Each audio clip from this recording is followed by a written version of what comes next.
gentlemen. My name is Keen Decker, and I'm here to invite you to an evening not like most others. An evening where 4 streamers are pitted up against one another in hopes for fame and fortune. Will one streamer rise to the top and unlock fortunes like no other? Or will they all fall victim to the horrors of Marth's Dungeon?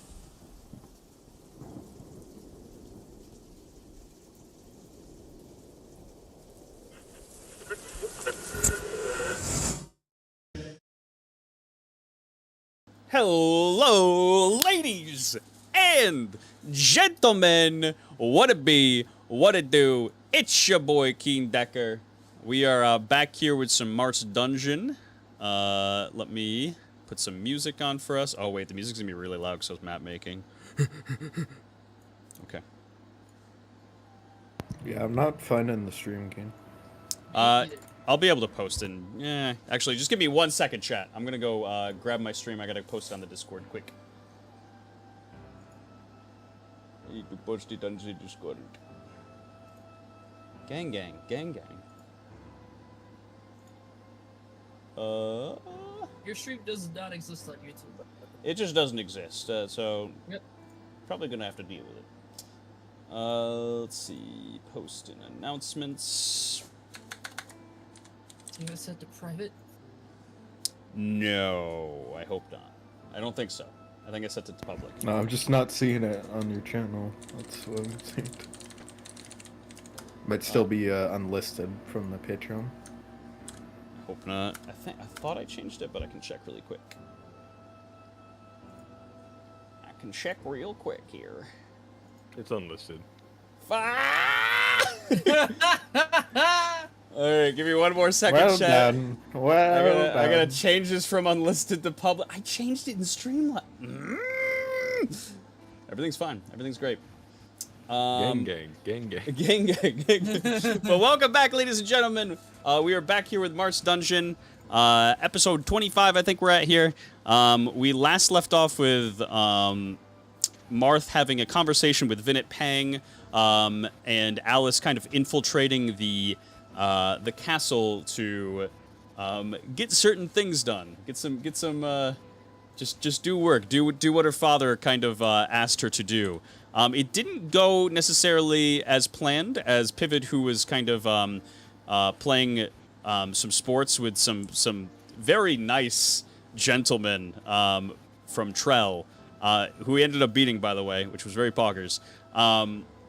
He ended up hearing something along in the vents and kind of relayed the information to one of the guards. And the guard went upstairs, and Alice, her cover kind of got blown while she was in the vents. So now she is kind of on the run, hanging most literally on a balcony, while she has her cloak is hanging on the edge here. And I think we kind of left off with Marth and Pivot talking with one another. Marth is going to kind of stay with Vinit Pang here, and he asked Pivot to find Alice and make sure she does not get caught. What would you like to do, Mr. Pivot? I would like to say that's a bit of a tall ask. Things have already gone to shit. Yeah, I know it's a lot to ask, especially when it's Alice, but we can't jeopardize her being caught by any of these people. I can stay here and make sure that she doesn't come back to do whatever it is that she had set planned, but yeah. All right.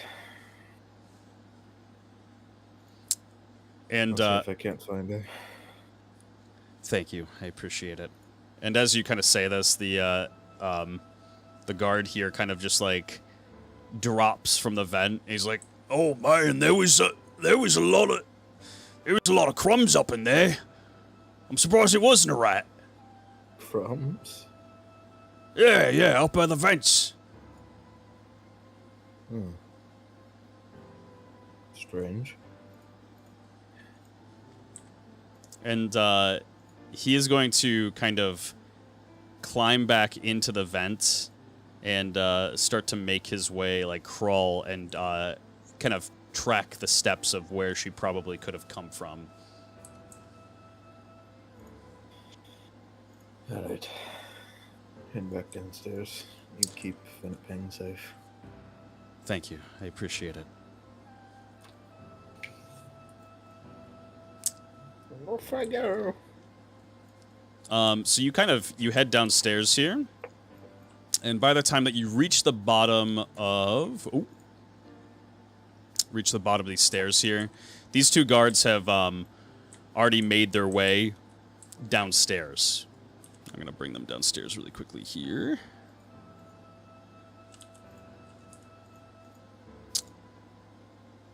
And so it is kind of, as you kind of just look around, there is nobody kind of currently around. Vivid's gonna head to that back room there. The one where she dropped down into. Yep. Because that's where we last saw her. You head over to the break room here. And you peek inside, and you give me an observation. Let's see. 18. So she's definitely, obviously not in here. You do see the debris from the vents right above this chase lounge, and there is no longer any kind of clanging coming from the pipes themselves. Very, very kind of faintly, you can hear this one soldier kind of start to make his way down the pipes, but it doesn't seem like he's chasing after anything. Alright, Pivot's gonna close the door. Perfect. And logically speaking, the only way to go is the balcony. So he's gonna head out there. You head over to the balcony here, and on your last observation check, we'll carry it over to this one, actually, since it was very not so long ago. You do see just kind of drifting on the balcony here, Alice's cloak. I'm going to roll a stealth check for her. Keen Mr. Sherwin's not on stream. Mr. Sherboy. Oh, and there we go. Mr. Sherbert is back.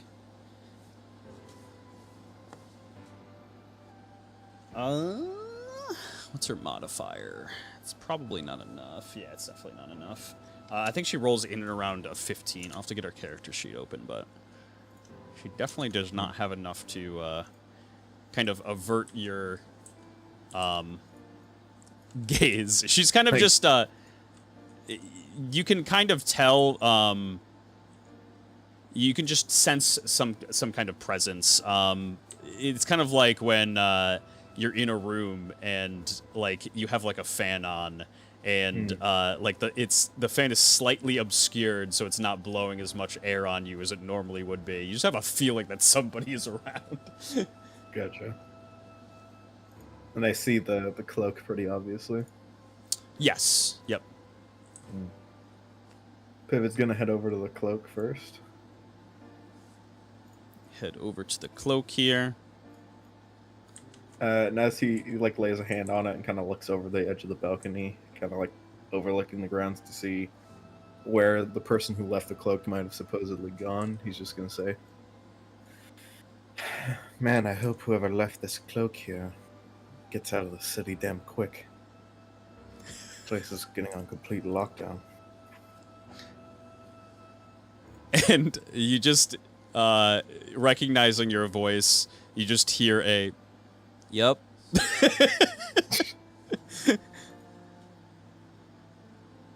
I don't know what they're doing here, but I don't think it'll end in their favor.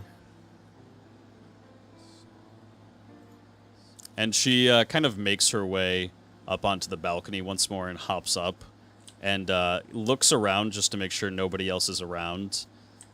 And she says, I'll get out eventually. You don't have to worry about me. Well, I do have to worry about you because you're currently within the residence of the one we're having diplomatic talks with.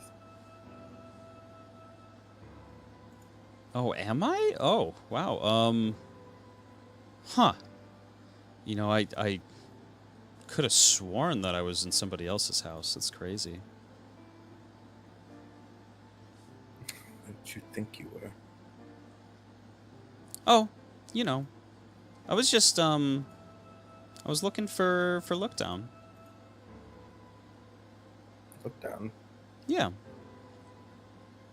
Do you know where he is? I thought he came in here. I was just looking for him. Where would he be?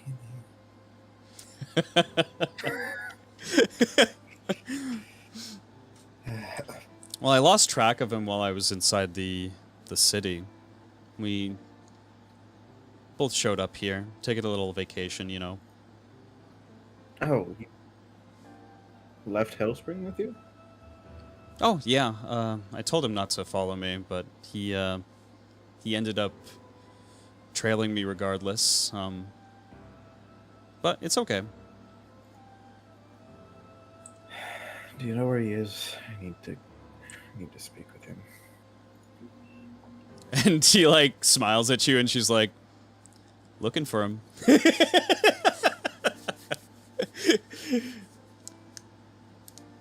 You are truly insufferable sometimes.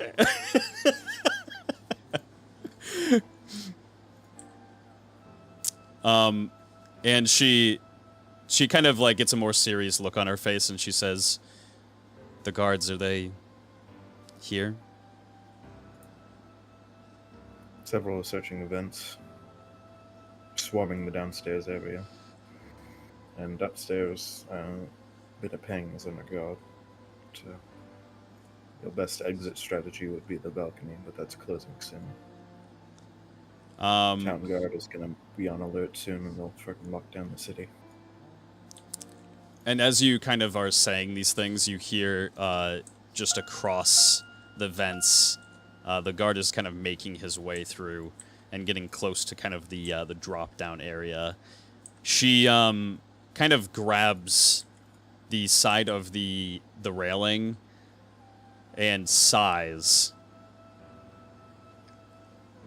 And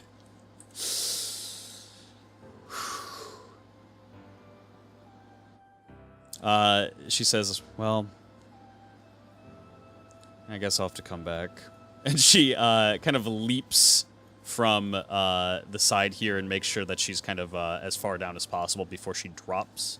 It's still going to be a 3d6 drop. Look down would have jumped. Yeah, because Down's an idiot. Whoa, whoa, whoa, whoa. She took 4 damage. 4 big whooping damage. And she kind of disappears onto the lawn.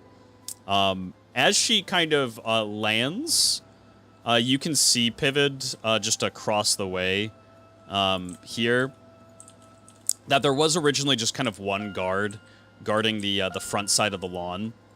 But now people are kind of starting to congregate around. There's more soldiers that are kind of readying themselves at the mansion. It seems that somebody has kind of called them to be there. But Alice kind of... I'm going to have her roll a stealth check one more time.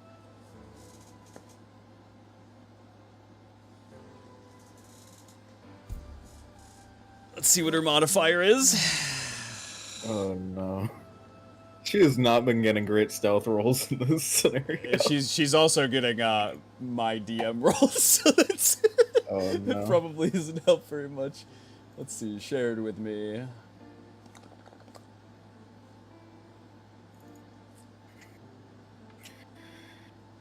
Okay. Time to pull some shit out of your ass, Piven. I believe. She actually has a great stealth, but it's probably not going to be enough. I'm going to roll an observation check for one of these royal guards, and oh. Okay, yeah, go ahead. Let's see. What you're saying is there's a chance.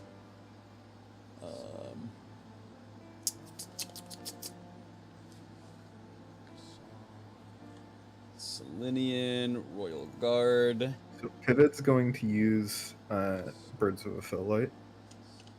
Perfect. Okay. So she originally rolls a 7 altogether. The guard ends up altogether getting a 9. So he just kind of notices her as you cast Birds of a Felllight. And I don't remember, do you have to roll for the invisibility portion of it? Invisibility. The cloaking kind of portion. That's Heel of the Fox. Oh, sorry. What are you casting? Birds of a Felllight. Oh, Birds of a Felllight. Perfect. Yeah. All right. So, like, when the guard's looking, he's gonna head over to that bottom right corner of the balcony. Yep. And he's going to have 2 birds go 20 feet to his right, and 2 birds 20 feet straight down, and he's just gonna fucking pop them. So it's very distracting and loud, and, you know, the whole shebang. All right, perfect. Let's see. See if it can help her, you know, get away. All right, so he rolled. Oh, is there any way that she can actually?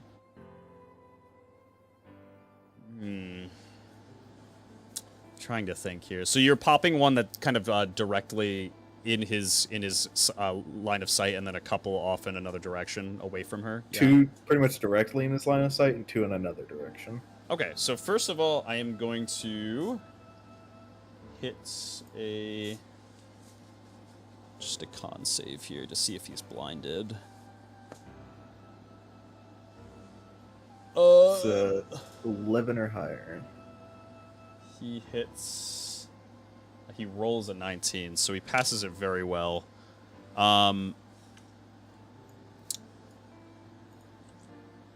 Let's see.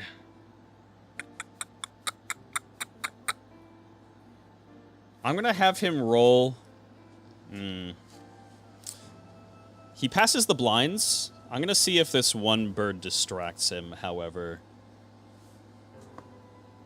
You're doing it right as she kind of lands, yeah? Yeah, pretty much. Like, okay. The second he knows she's, like, going for it, he's trying to help her.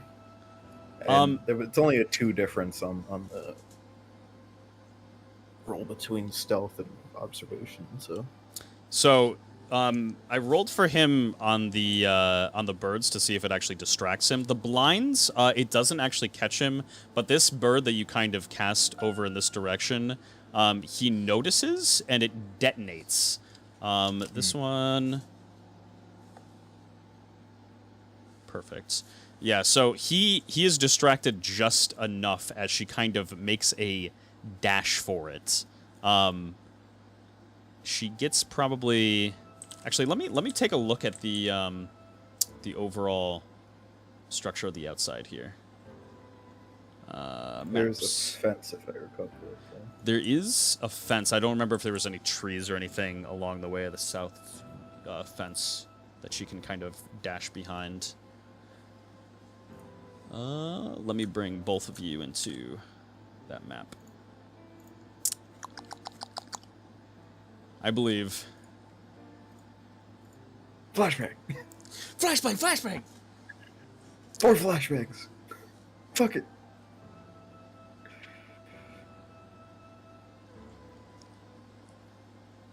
Oh, I believe, Map, you got this. Boom, boom, boom, boom. It's just gotta load the one asset that takes it half a century to load, then it'll be okay. Why do you use these assets? Because they look really nice. They look very good.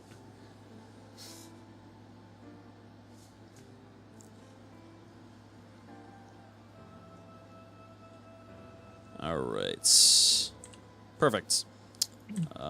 Scroll back out this way. So let me take a look at the outside here. Alice drops from the balcony. This guy, I'm probably going to have him be right about here. So perfect, yeah. So you end up hitting him kind of with the blind that doesn't blind him, and then distract him with a bird over this direction. He takes a look, and she dashes behind this tree. I'm going to give her stealth. He's kind of alert, so he's not going to do this observation at disadvantage.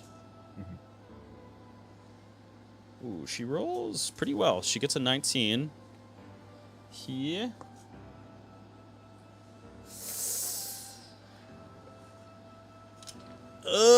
ends up rolling a 16, so it's a +7 on it.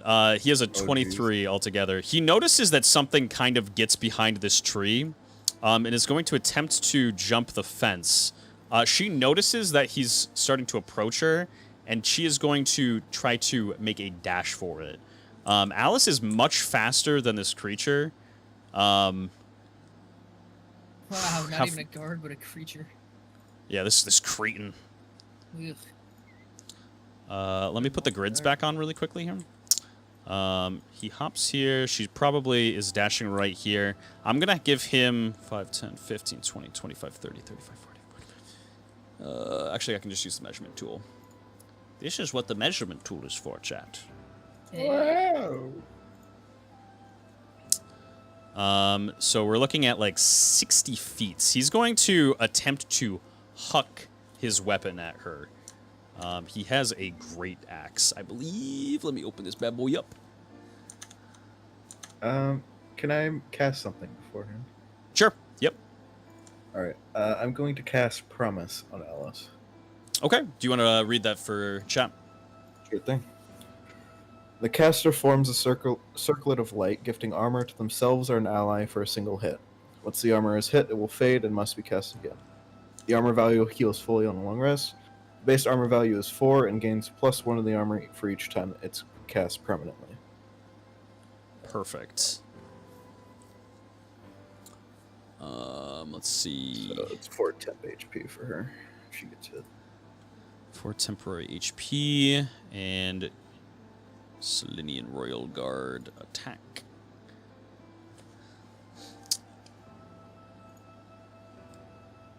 Yeah, he's going to throw his great axe at her. And it is quite a heavy weapon, but he's a pretty big dude. Let me get the throwing rules open real quick. At martsdungeon.com, ladies and gentlemen, the website is fully available to everybody in the public now, so you can view all the updated information about how the party is doing and what's going on right there. Let's see, rules.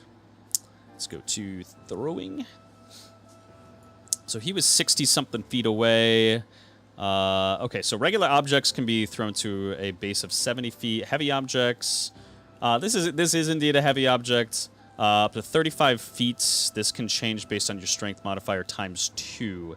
Dex does not affect the hit roll when throwing. Okay, so... And the throw is done so at disadvantage. Yep. Let's see, what's the strength mod here? Per 5 feet ×2. He has a very massive strength. Okay, so he's gonna have 7 times 5, 35 feet onto the throw here, which is just gonna reach actually, but it's gonna be done so at disadvantage. So he's gonna go for the first one is a 16 on the roll. The second one is altogether a 6. So he ends up kind of throwing his very, very heavy axe at Alice, and it just goes zhoo, dung, right into the tree. She is going to very quickly jump the fence here and start to run away. Let me know when I can cast another spell. I'm going to say she gets Yo, probably for what I'm around just 5, saying. 10, 15, 20. She gets right about here. He's going Right. to. I'm gonna give him his. No, actually, it's up. It's all you now.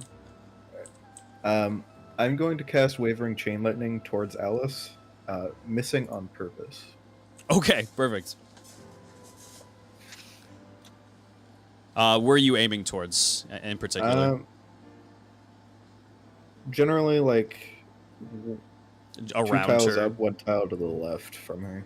Okay, cool. Fairly close, just a miss. So go ahead and roll for the hit, and we'll see. We'll see how good the hit roll is. Oh boy! That is a 13. So yeah, you kind of do so pretty well. It ends up landing kind of right in and around, like right here. It looks like you are actually trying to kind of strike her with lightning.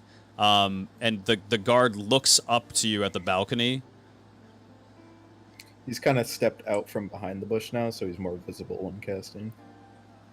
Perfect. And he sees that you cast a spell, and it ends up just kind of missing. He is going to, on foot, attempt to hop over the fence and chase after her. But you can clearly see as this is going on, I don't know if you want to cast anything else, but you can see that she's very much so outpacing him.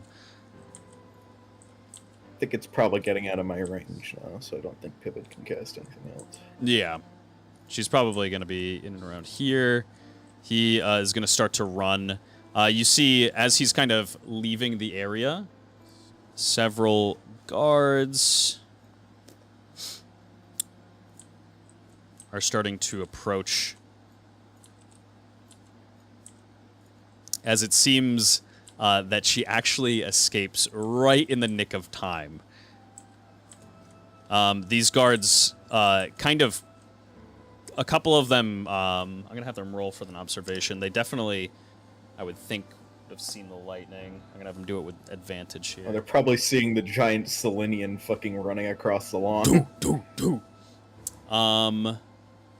A couple of these guys end up noticing the kind of lightning arc this way, and the giant Selenian royal guard, who never leaves his post, by the way. These guys are pretty, like, unless it's something that's very much so, like, proximity-based around this mansion, like, they don't leave their posts. He is hoofing it. So a couple of the guards are going to kind of take notice and run after him. The rest of them are going to stick to their original orders and run into the castle.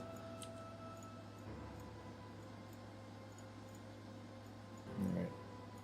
Once he sees that things are away from his control, Pivot's going to go collect Alice's cloak. Perfect. Head right over to the cloak here and stow it. And Head back up upstairs. head back upstairs. Okay, perfect. His work here is done. So is she gonna have to buy that back from Pivot, even though he was the one that grabbed it for free? What do you mean, buy it back from Pivot? It's only if it gets into Bavelli's hands. You never know. Oh, gotcha. I'm not a Right. fucking crook like Bavelli. God. I know. I'm just trying to make sure I understand the rules of Marth's dungeon. You know. What Pivot qualifies is this? perpetually poor because he doesn't charge people for things. With his miraculous abilities, he really should start charging people. Nope. Think of the bank you could make. Pivot. I'm one of like the 3 people you've ever seen cast magic in your life. What do you want? You begin kind of heading back upstairs. Are you doing it kind of slowly, casually? He's doing it like he's kind of like fast walking, I guess. Like it's not running, but he's also not slow. Perfect. You start to head towards the stairs, and where's the boy? Where's the boy? He's in the vent. He's sussy, man. By this time, Simeon Burdame has kind of talked to his men downstairs here, who are starting to kind of all file in. Let me grab those boys. There's 4 of them.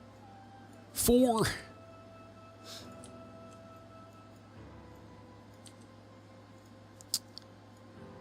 And he kind of gives them a quick debriefing on everything that is happening, and to kind of spread out through the manor and try to find the girl that escaped. This one kind of like very nervously before Burdame finishes what he's saying, says, Sir, I believe she's escaped already. What? She's escaped? Well, fan out for now. I have somewhere to be. Make sure that she doesn't re-enter the building. And by the time I get back here, we're going to be heading out. Search party. Those are the orders. And the Royal Guards just kind of stand at attention here. And he's going to head back upstairs and kind of see you running back. Or, sorry, not running back, but kind of walking fast back. Ah, Sir Burdame, good timing. Did you see the girl leave the area? I caught a view of her. She escaped from the balcony, across the lawn, towards the south. Some of the guardsmen are in pursuit, but I was unable to apprehend her at the time. This is her cloak, was left on the balcony banister. And he is going to give an intent check.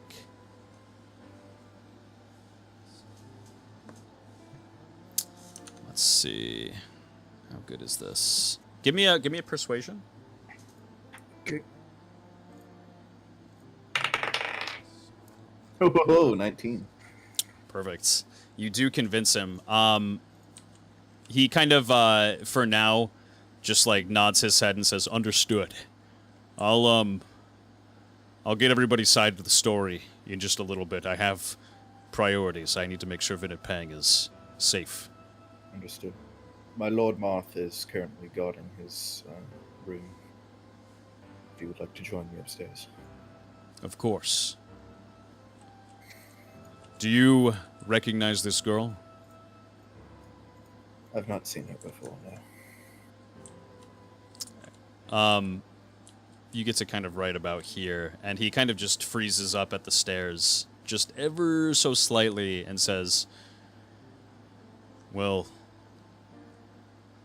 I can't help but feel it's too coincidental that you show up and so does she." It's understandable. Though I can imagine the only reason to be infiltrating the manor would be to either harm Vinit Pang or steal something of value. Both of which are counterintuitive to both myself and my lord's goals here. Yes.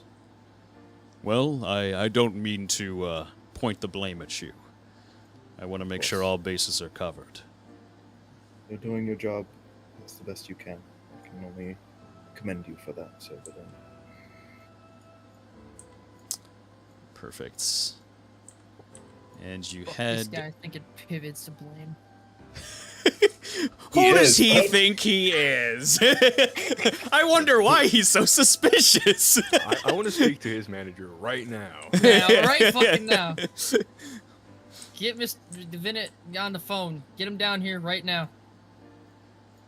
And he kind of steps forward and says, "Just give me a moment to make sure that the area is clear." Of course. And he takes out his weapon, which is a very long spear that is kind of it seems to be smoldering, and he kind of just readies it at his side as he kind of just approaches Vinit Pang, his area in the sunset room. He notices that the vent is still open, But kind of as he starts to approach the vent, he hears kind of like a banging, and one of his guys comes up and drops down and says, but Sir Dame, it seems that she's escaped. "Old news. Head downstairs. We'll be meeting up in, well, just a little while." Sir, yes, sir. And he passes you, Pivot. And as he kind of passes you, he kind of just gives you like a whisper as like a, Thank you, I appreciate it. Of course. and he disappears downstairs. Burdame approaches Marth, who's kind of standing at the edge of the door here on alert. And he doesn't really say anything to Marth. He kind of just passes him and gets to the door and says, "If you'll excuse me." Pushes open the door and kind of heads inside.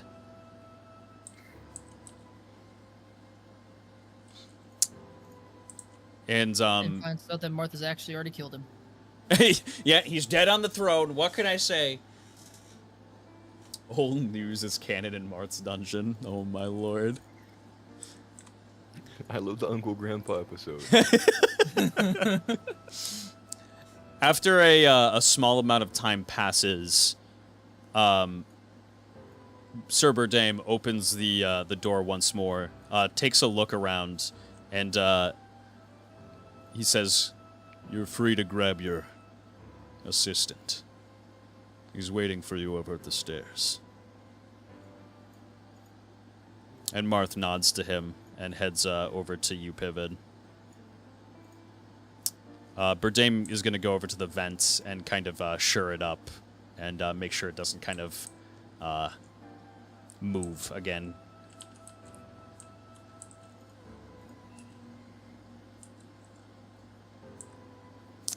And you two kind of just... He walks up to you and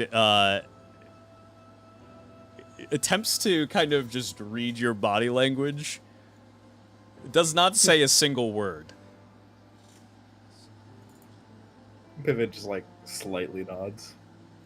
He gives a nod back to you and kind of waits at the top of the stairs here.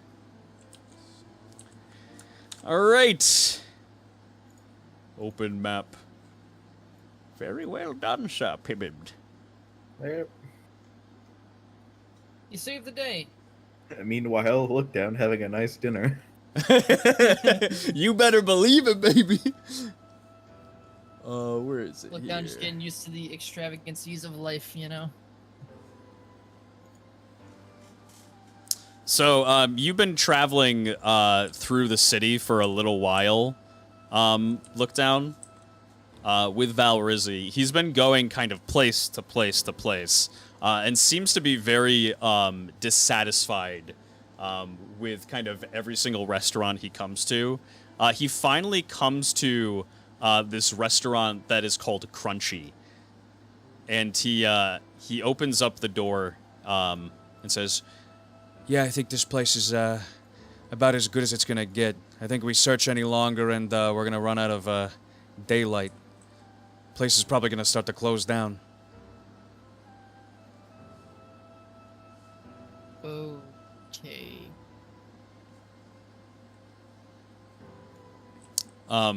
And as you kind of enter the building, a Beastalopus kind of trounces his way across the floor here, and reaches you and says, Hello! How many for dinner? Hi.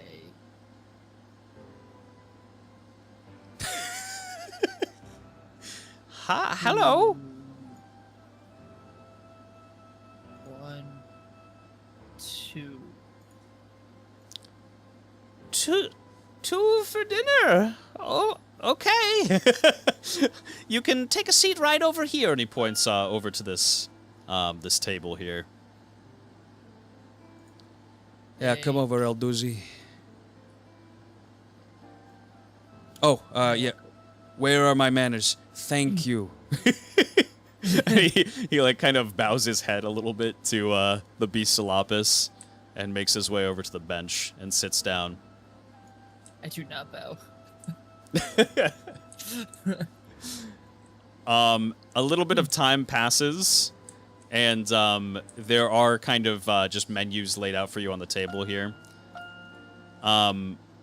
And it seems to be all various like soups, pasta dishes, and like breads. And sorry, go Can ahead. do nothing with this information. I can't read. Valrizzi's kind of just like looking through the menu, and you can see that there's like definitely a smile on his face. He seems to be very, very pleased that he found a place that actually has pasta. And he looks up at you and says, what are you looking for? You find what you want? Can't read. Valrizzi kind of like leans into the table and grabs one of the grapes off of the vine that they have here and kind of pops it in his mouth. He says, What do you mean you can't read?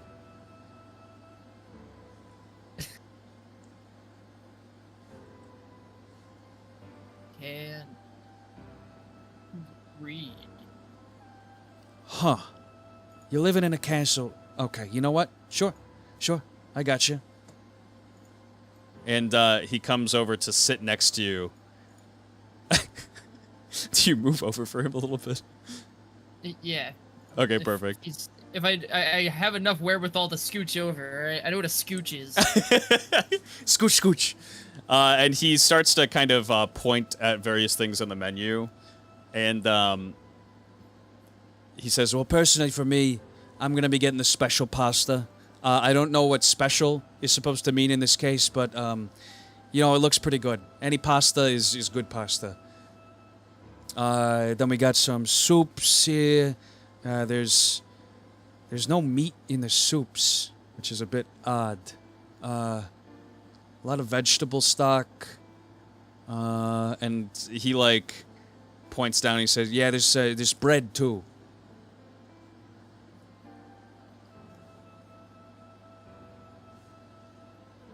Oh. Sounds fine. "What's fine?" Sorry.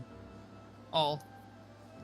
Oh, sounds Whoa. Big spender there. Your eyes are a bit bigger than your stomach, I think. I look at my stomach. I say it's a saying. You sure you want all of it? I mean, we got the money to spend. I did promise Findle that we wouldn't spend it in all one place, but it can't be that expensive. Look down, points to some random thing on the menu. Roll a d4 for me. 3. Perfect. So you are going to be ordering, look down, you're going to be ordering the cauliflower soup. Okay. And he said, Cauliflower soup. Okay, I mean, not really up my alley, but if you're eating healthy tonight, I think you can get away with a couple of... You know, I'm going to order you that, and I'm going to get you some bread, too. And I think that we deserve, and he kind of bangs on the table, a bottle of wine.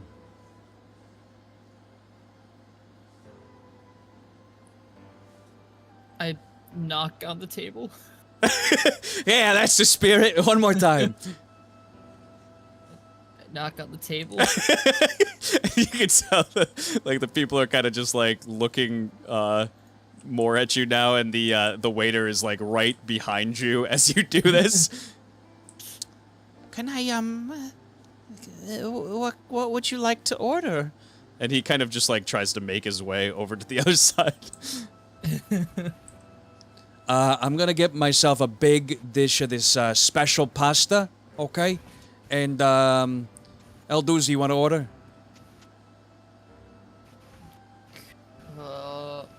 Call soup. Yeah, he'll take the ghost broccoli soup, and get him some bread too. And they kind of nod and start to walk away, and he's like, whoa, whoa, whoa, whoa, whoa, whoa. We need some drinks too. I want a bottle of this wine here, and he kind of just like points to one of the wines on the menu, and the Beastalopus is like, "Yep, okay, I'll have it out right away," and nervously kind of walks away. I don't understand what he's worried about. What he's got against us. Seem like perfectly normal people. Look down as to make people uncomfortable any percent speed run in walking. And Valrizzi kind of slides off the bench and heads back over to his side. And he's just like, Yeah, man, they really have they have quite the variety of things here on the menu. It's quite impressive. We have nothing like this in Reddish.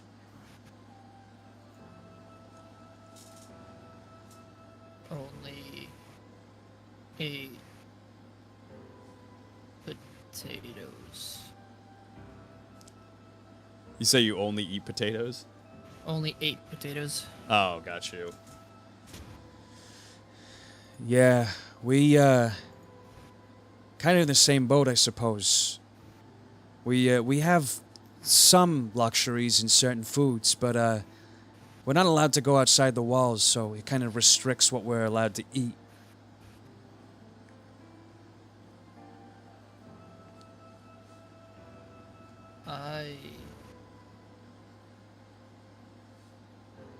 Same. Yeah, I was kind of wondering about that. So, Elduzzi, you said that you're from a castle, but why is everything so... Every time you talk about it, it sounds so bad to me. It was. And, is that why you don't want me to go back to it? It's my home. And you kind of say that, and it very much so resonates with Valrizzi. And he kind of like puts his tongue to the side of his cheek and like bites down on his lip a little bit and says, Yeah, I know what you mean by that.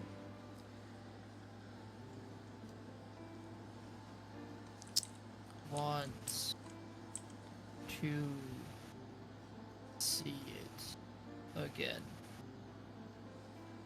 Oh, we can probably go right off, once we get out of dinner here. I can't assume they're moving a, 500,000 ton castle, at light speed out of here. I think we should probably have some time. Little does he know. It's magic. Yeah, so I hear. How did you meet Findle? Why, I'm still confused on the details. She was in castle when I was freed. Huh. Was she there before that? I don't know. Huh. I was kept in one place.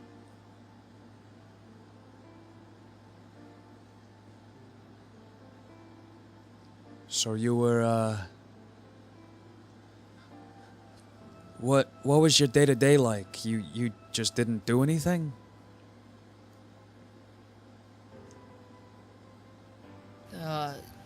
Look down starts to shake a little bit. Hey, it's okay. Experiments. What the hell? And as you say that, the the waiter once again, just very much so with this face, like hears you say experiments, and he has two kind of glasses of wine that he sets down on the table, and puts the bottle at the end, and says, Enjoy. Thank you. and heads off. Wow, I'm like being nothing but nice, and this person's just like, oh, get the fuck out of here. You're fucking weird, dude. You're a little weird. Yeah? Well, whose fault is that? Mine. Half true, half true. Valrizzi grabs his glass of wine and raises it in the air to you. Look down. I just kind of stare at it. This is what we call a toast, Elduzi. It's for celebrating good times or looking forward to better times. Usually when you toast, you say something that you're looking forward to or proud of.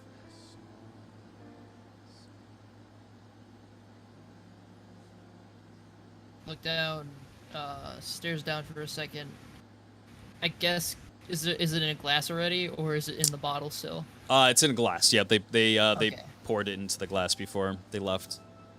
Gotcha. I lift it up. Or, like, I take it in my hand. And he... To Oop, go ahead. being free. And then he lifts it up to his. And he kind of reaches across the table and taps his glass to you and says, To freedom and to new ventures. and he takes a sip. I chug it. You go to chug it, and He goes, whoa, jeez. Who taught you to drink like that?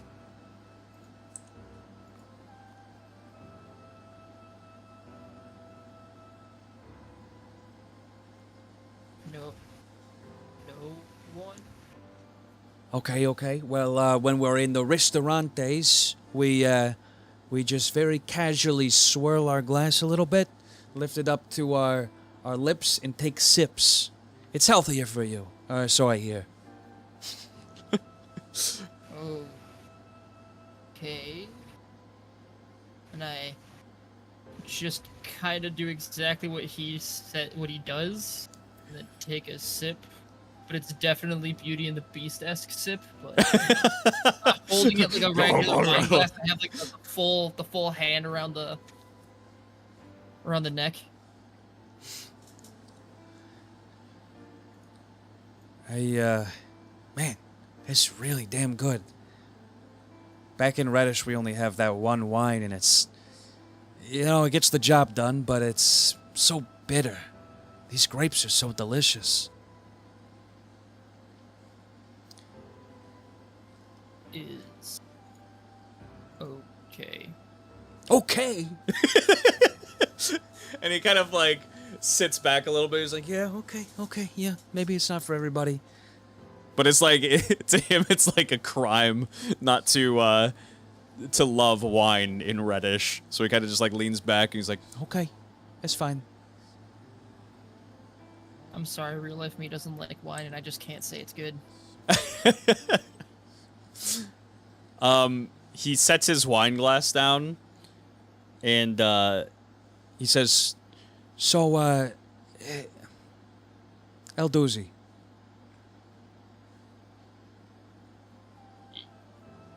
Yeah, I look at him.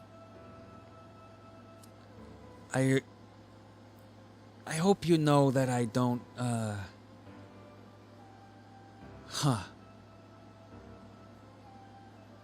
Everything I say about Findle, I say with a little bit of a grain of salt. I'm trying to get accustomed. I never really knew her very well when she was younger. She was kind of a well-kept secret in Reddish. Very much so known to the public, but never really made any appearances. Her father kind of wished everything that she did to be hush-hush. Her father, that man to me is a monster.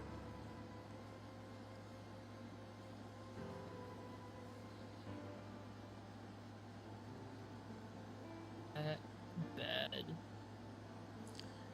He's a pretty bad guy. See, when Reddish was first founded, my parents actually knew Mr. Findle, Val Findle, pretty well. They had escaped together and kind of became fast partners together in hopes of preserving Petovia, or so I'm told. Things were pretty grave at the time in Petovia, and there wasn't much left to it. So Val Findle ended up with my parents forming Reddish deep, deep into those dark woods. And for a long time, they together worked to find survivors, bring them into the city, and it kind of became a safe haven for people.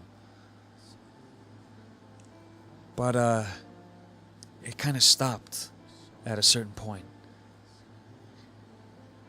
You know, sometimes it, say it like maybe, and he kind of like looks outside to hear like the birds chirping in the trees.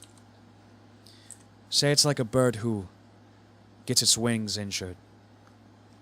It's a good thing to bring the bird in and nurture it, make sure it's well taken care of and nurses back to health. But at a certain point, Reddish became a cage for those birds that were coming into the city. Nobody was allowed out. Things became stricter, and Val Findle started showing who he really is. My parents were very much so always for letting people outside of the gates of Reddish. They thought that Petovia still had a chance. It might not have been realistic at the time, but I can't help but feel like their heart was always in the right place. Val Findle shot them down. They became much and much less so partners. And he ended up killing my parents, El Doozy, when I was pretty young.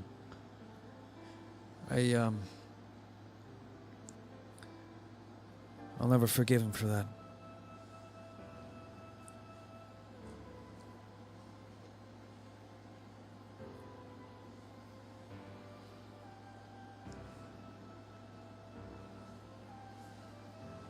And he kind of just sits in silence for a second. Look down, just wishes that he knew what to say, or had anything meaningful to say. So when I talk about Alice, I have to let you know that I don't absolutely trust her. I can't just forgive the things her father did, and I also don't want to push his actions on her. But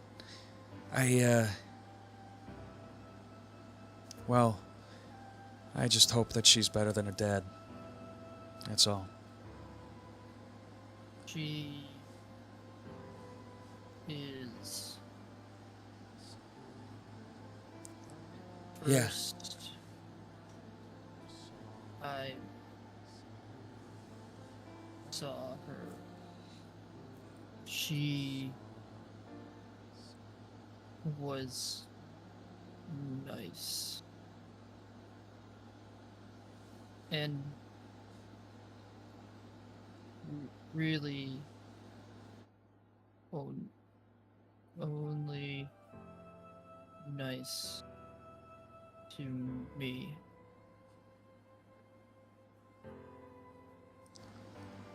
Huh. I trust her, but don't know why she leaves. Leaves? You mean Reddish? No. I followed her, and she leaves me in places. Yeah, she's, not very clear on what she's doing. I just worry. I'd hate to know that she's just her father's lapdog. I was hoping we would be leaving Reddish for good purposes. But I hate being left in the dark, I guess. Am used to it.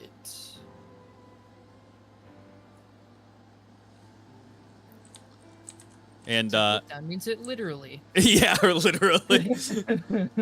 The waiter at this point brings your food over to the table and sets down bread and soup for you, and then drops a bowl of pasta down for Val Rizzi that looks, it looks pretty authentic. But the waiter says, Your cauliflower pasta. My cauliflower what? Excuse me? What kind of a crime is it? How did you even... I can't eat this. What the fuck? You want me to send it back to the kitchen? Yeah, Elduzi, can you believe this? This isn't pasta.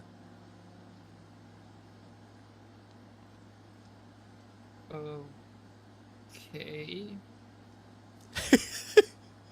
and he slides it over to you. He says, You taste it. See what it tastes like. I don't want to put something like that in my mouth if I don't know if it's good. I forget. Did Val Rizzi show me how to use utensils when we were at the Ristro? yes, he did. Sure. Okay, then I actually use a fork. And you can see that this waiter is just like trying not to roll their eyes at you as best as they possibly can. You taste this pasta, look down.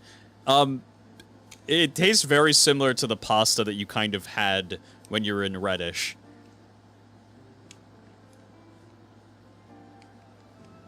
Is good.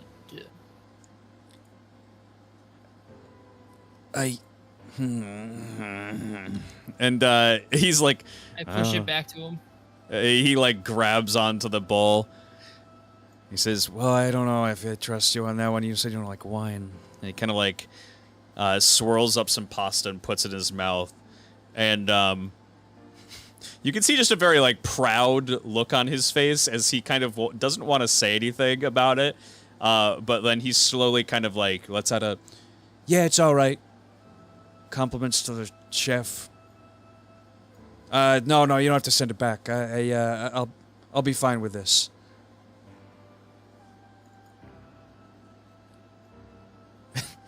Like turns, kind of keeps an eye on both of you, and then says, Of course. Let me know if you need anything. and heads away.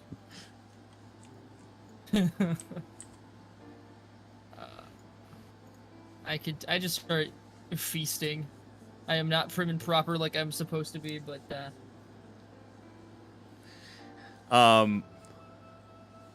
And you can see that like Valrizi is kind of like eating pretty quickly as well, and he's kind of like mumbling under his breath. He's like, Yeah, it's delicious.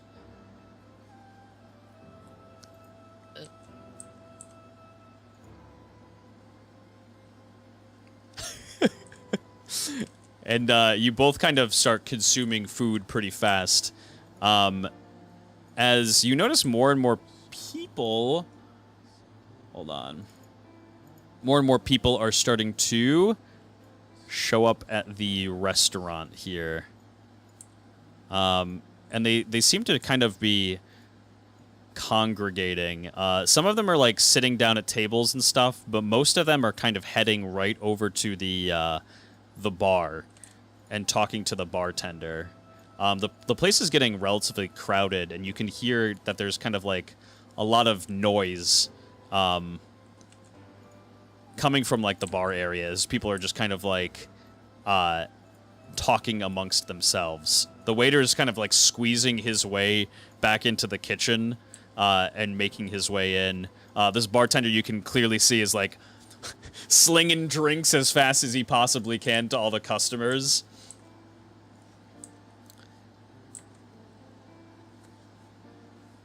poor guy. There's some cool-looking people in here. Yeah, right. This is pretty good. Tori did a really good job with like the Trell like cast for all the people that live here. I want to know that guy at the north side of the bar's story. The only one that stands out that looks very different. You can see that people are kind of like out of the side of your eye, you see that people are kind of congregating at the bar. Roll me an observation check. You got it. That's a 9. You're kind of more invested in your food than kind of really much anything else. Sounds about right. But out of the corner of your eye, you do see people kind of congregating around this one person at the bar. And he kind of is like sitting at the edge of his stool and like just talking to everybody. He seems very well animated. And Valrizi, I'm gonna have him give an observation. I believe in the Riz.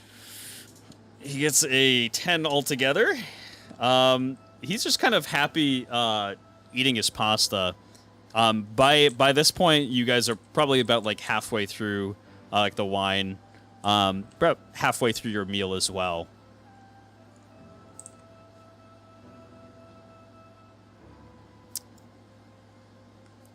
I don't even take note.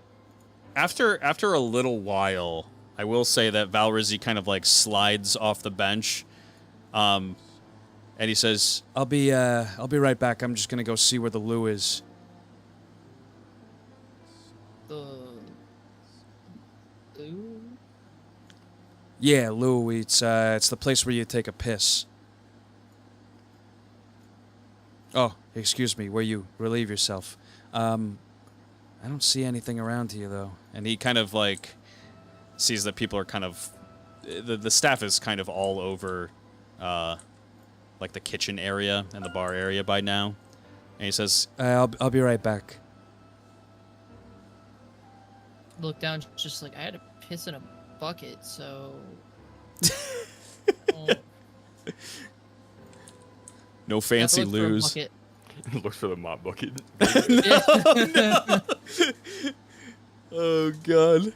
Can I observation check to look for a bucket? Yeah, go ahead. Sweet. That's an 11. There's no bucket in sight. Guess there's no potty. You see Valrizzi kind of go over to the bar area. He tries to like squeeze past everybody that's here, and gets to like the bartender. You can see that he's talking to him. And after a couple of minutes, he squeezes past through and comes back down to the table and sits down. He says, "It's unbelievable. There's no bathrooms here."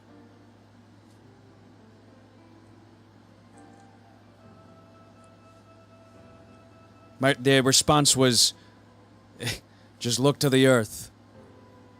They call me brother. Made me feel a little uncomfortable. Look down feels unsafe and needs to leave. Okay, explain why, but just needs to get the fuck out of here. Seems to be quite some commotion going over at the bar. They're all talking to some scapecoat. I heard in passing that they're talking about a giant castle parked outside. It seems that everybody started to take note. Something about I don't know, somebody at the castle, some girl, causing quite a commotion. Seems like people are looking, and he kind of like stops what he's saying and like looks at you, like directly look down. Him too. Shit. All right, we need to get our bill. And he says he's just like, all right, look down. In Reddish, we have a little thing where we bang on the table. Let's do it one more time.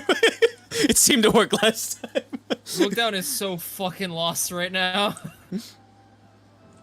He kind of like starts banging on the table and like waving like towards the staff who seem very preoccupied. We need to get their attention. Okay. And I stand up. Actually, wait a minute. I don't know what attention means. Wait, yes I do. Okay, I stand up. And I walk towards the bar. Head over to the bar here. And the staff, this guy is kind of just like taking cups, bringing them down, dumping them into like the sink water, climbing back up his little staircase onto the bar, and starting to fill some drinks. And then the other two are in the kitchen.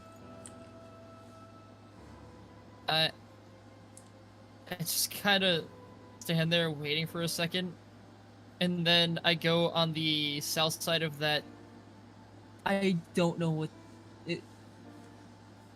Rock creature. The one on the very Selenian? south. Yeah. Yes. I go next to him and I bang on the bar table. Wait a second.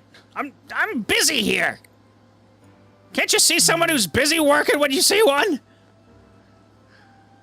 Need bill. Oh yeah, these people do too. Get in line. Because he's a very angry like version of everybody else here.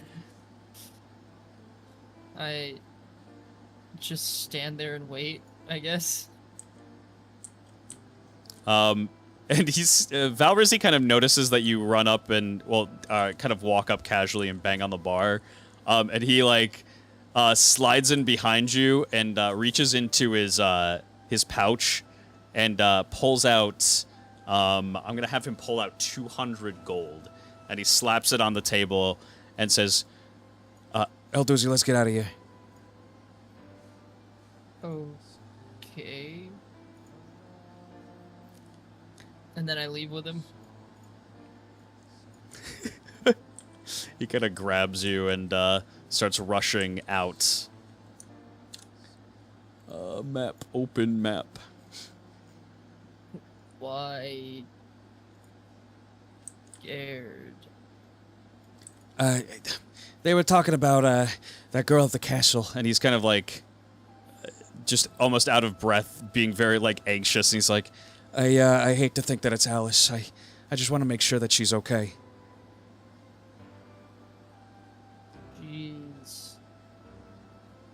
Okay. Oh, yeah? How do you know that? She's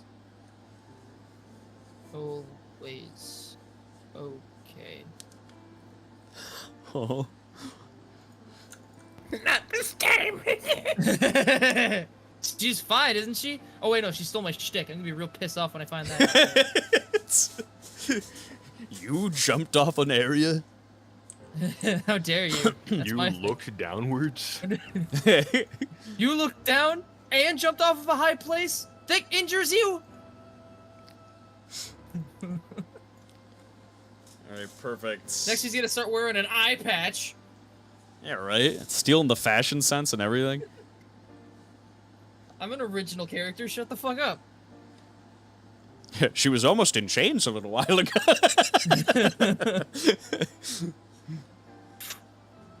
Shtick steal averted.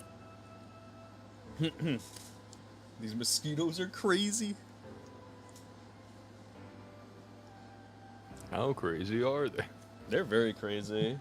There's like so many mosquitoes in my room right now. Filthy bloodsuckers. I will say by the time you get back into the city, or I should say around the gates of the city, it is relatively the sun has gone down now. Hey, Things are starting It to doesn't get hurt dark. my eyes being outside. This is nice. Nice.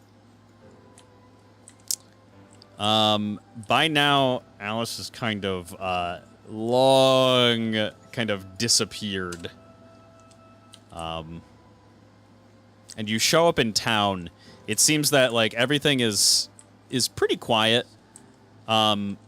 Except for you hear and see like quite a few people kind of congregating over by the palace itself. At this point, it's become quite a spectacle. There are guards kind of right outside the kind of vicinity.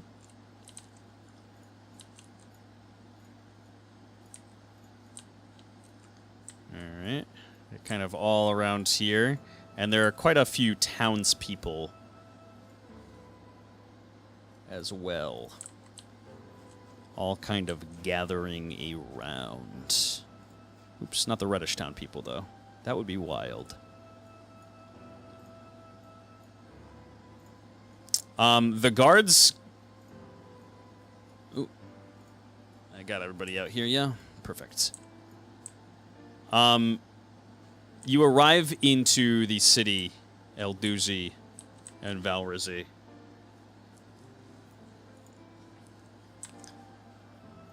And, Valrizi gets to the end of the road here, and he kind of just, like, looks directly at you, look down, and he says, Now I need you to tell me, do you know where she was going? No. I don't even know where to look. I don't want to look too suspicious and head over to that castle. I look at the castle. Is home.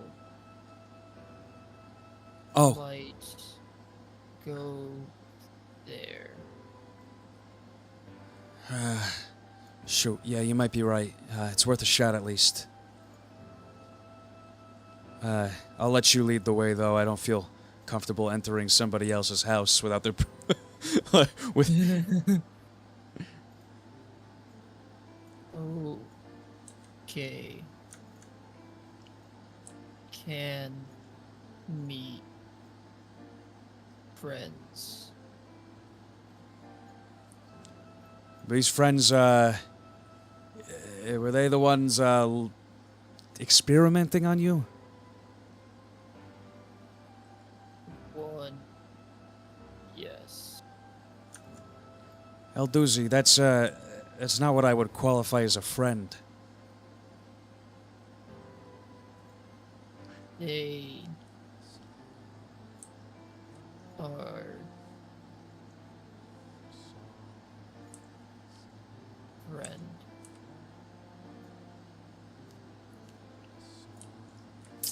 Perfect. And you begin heading back over to the castle. The gates are absolutely closed up by now.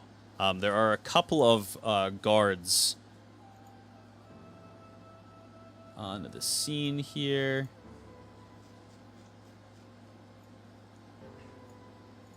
Oops. Where they at? Where they at? There's a couple of them down here and then a couple of them up on the wall. Mm-hmm.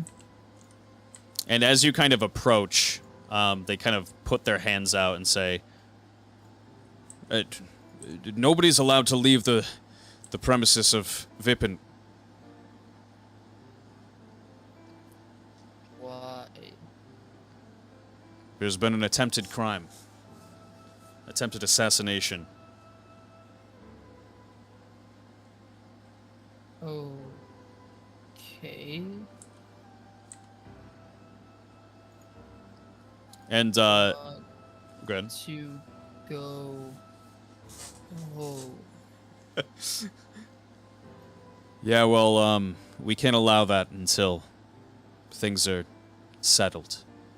We're currently investigating, looking for a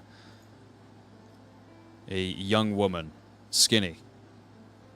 You see her? Details have been vague.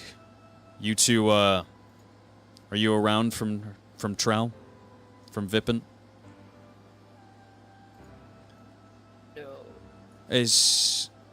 No. Nope, we're not. Then I'm gonna go. There. And I point at the castle. I see. Well, you'll have to wait then. No one is allowed outside until we get the orders from Sir Burdame. Look down for the first time in a while. Actually looks aggravated.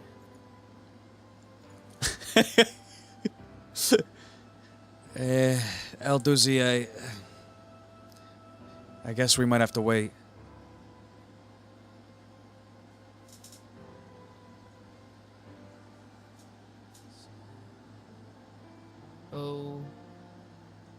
Okay. I'm gonna need to ask you gentlemen to stay here for now. If you are affiliated with Lord Silmance in any way. Do I even know his last name? I don't think I don't think he's ever said No. his last name to you. I don't know. He said it in the He speech, announced right? it in the speech while you were in Ooh. present, yes. True. Yes, that's true. true. That is true. So I mean, yeah, I think you probably would.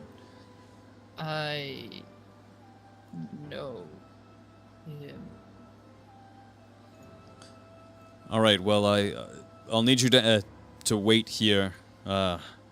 Just wait with us.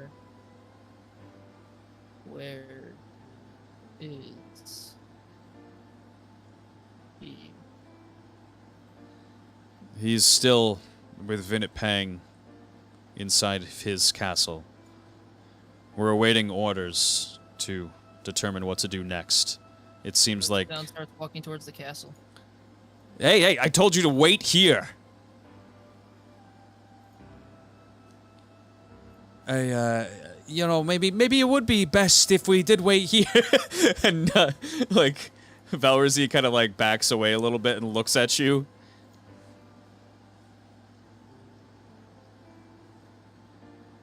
Yeah. Look down, just sits down. And just broods. You seem to be in a bit of a rush.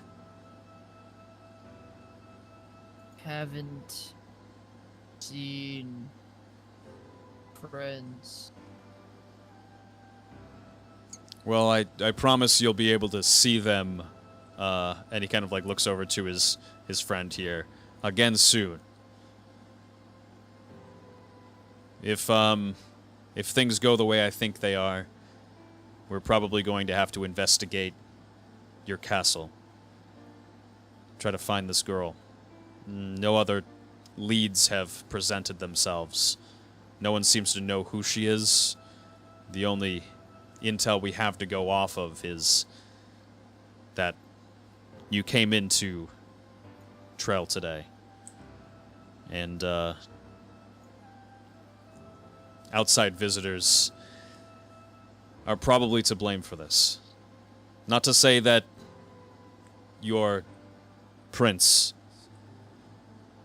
is responsible for it, but we need to make sure. Like down, just eye twitching, but it's the one underneath the eye patch. Perfect. And Mr. it's not because he's angry. Mr. Temsathy. The facade is fading. The facade is fading. Look down, loves hanging out and spending time with Valrizzi. That's been great and awesome, but Alice has literally left him almost every chance she's had, and also does miss Thames, so he's fucking... It's understandable. They hopefully you get there before the guards do. Oh shit, she's already got the Thames first.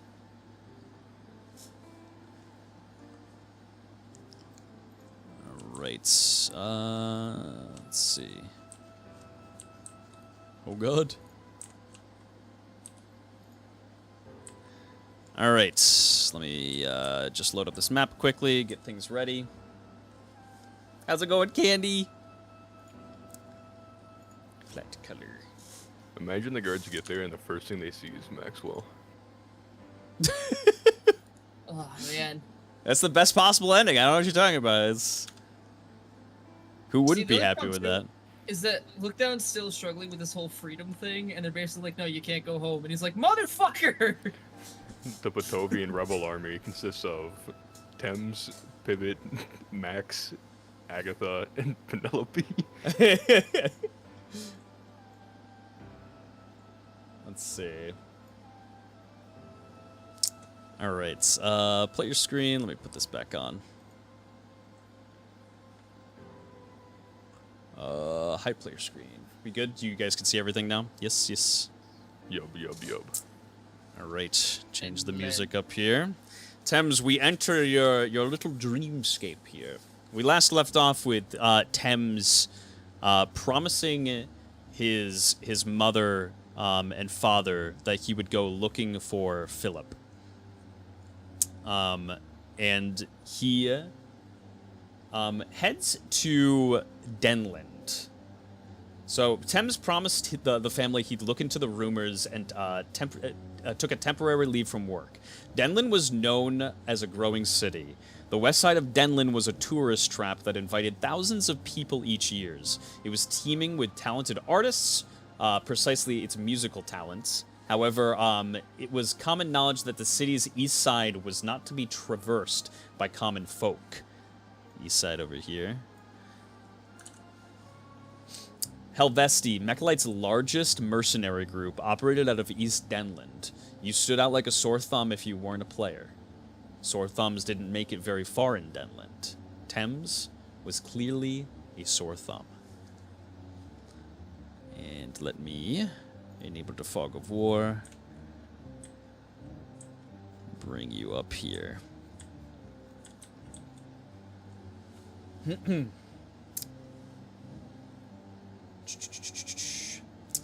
He was eyed up and down by every back alley regular on the block. A couple of them approached him until they saw the giant hammer he was lugging around. So there's quite a few goblins that kind of ended up approaching you on the streets. But as you kind of were walking through the town here, they very much so, and understandably so, back away as they see that you kind of mean business coming through the back alleys of Denland. Tim's just putting on like his best determined / not to be fucked with face. It seems to do kind of wonders. Let's Let's see. After traveling a couple of miles, Thames had reached the destination every small-time thug that wanted to make it big. Helvesti headquarters.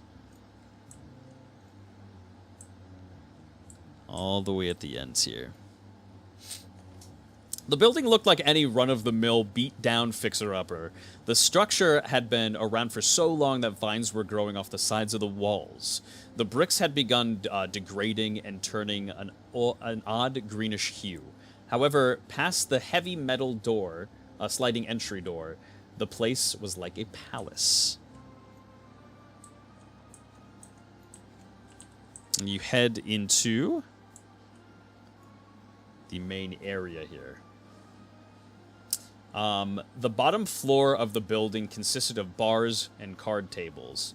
Prominent men in suits dealt cards and roughed up customers that got rowdy.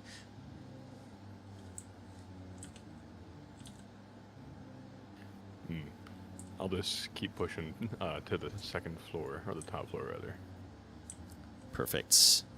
You kind of keep your determination and head up stairs, as you know that this is probably not where you're needing to be. The second floor consisted of housing for affluent mobsters. They all lived in the same house in a gated community, but Thames's journey wasn't leading him to the second floor. He journeyed all the way through the establishment to the top floor of the property. The top floor was only accessible by a long set of stone stairs. Each stair was imprinted with a name of a wealthy donor that helped fund the headquarters. After traversing the stairs for several minutes, Thames finally reached its peak. You got all these donors. All of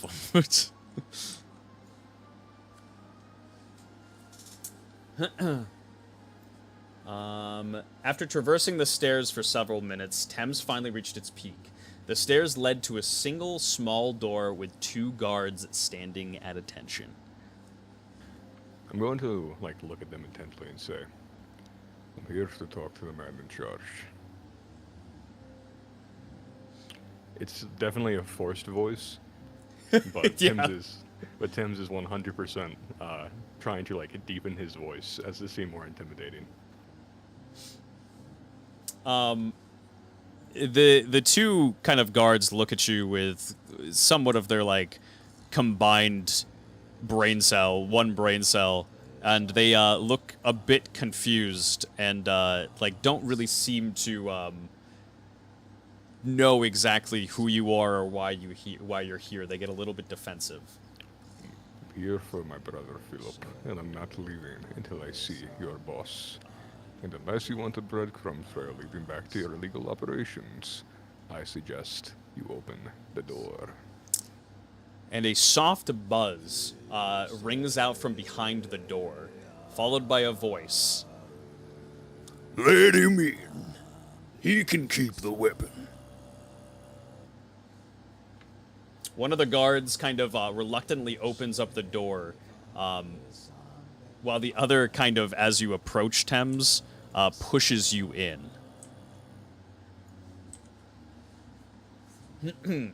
Inside is a small office room with dingy lighting and a small, weaselly-looking man in an oversized red chair. Pretty brave or stupid to come here and threaten my business. How'd you even find Helvesti headquarters in the first place? You look about as green as they come. And he kind of eyes you up and down as he barks at you from his throne. Thames will look at himself for a second, and then we'll look back at him and say, I came from my brother Philip's belongings, and the money you owe him for his work. And he kind of just leans ever so slightly in his chair forward as you kind of bring up Philip. And he looks you up and down and sees how massive you are. And his jaw just kind of it goes agape for a second. And he kind of just very loudly and kind of just turns ever so slightly red in his already kind of tomato-like face. Oh, Bellows' sake. I should have known.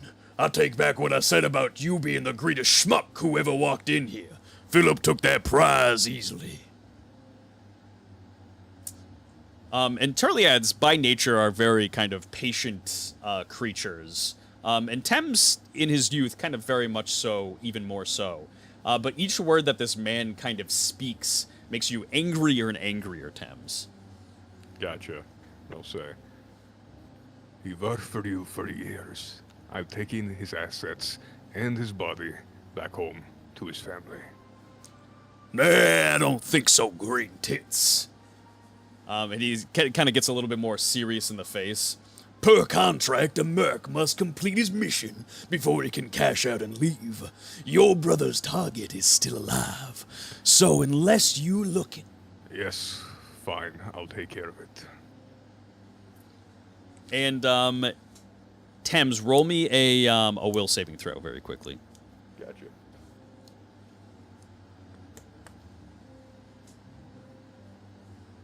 Dirty 20. Perfect. Yeah, you kind of, you say that immediately and just kind of like think about it for a second, as it kind of, you've never had to lay your hands on somebody before, so it takes like a lot of kind of mental fortitude for you to really kind of actually confirm yourself to do this. But you do say this very deliberately to him, much to his surprise. And he says, You better not be fucking with me. People who fuck with Larry to Belly, the city's most influential man, get fingers cut off and fed to my dogs. And Larry kind of says this, sliding a picture of a man forward.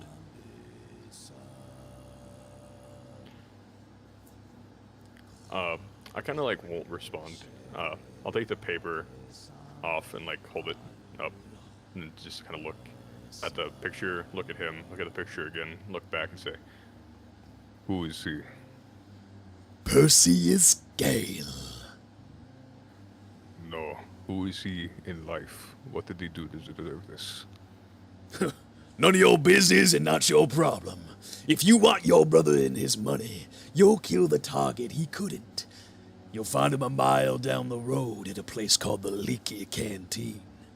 Take care of him, come back, and then we'll talk money. I'll like, the picture that I'm like holding, or the paper rather, I'll like, kind of fold it up, put it in my pocket, turn around to walk out, but before I like walk out, I'll say, my brother, Philip, was he good at what he did? And Larry just very much so, like, takes his dangling legs that are just like, his short legs that are dangling off his throne and kicks them on top of his desk and says, He failed to kill his target. You tell me. He takes a puff of smoke. Gotcha. I'll just go like, and then I will walk out and just slam the door behind me. Perfect. And you kind of head outside, and the two guards kind of look at you and as if to inquire if there's anything else that you need. Tim's will like raise his hand up in like a stop motion and then like turn it into a fist, like in the air that he's pointing upwards, and then just walk away. Perfect. And let me roll really quickly something here.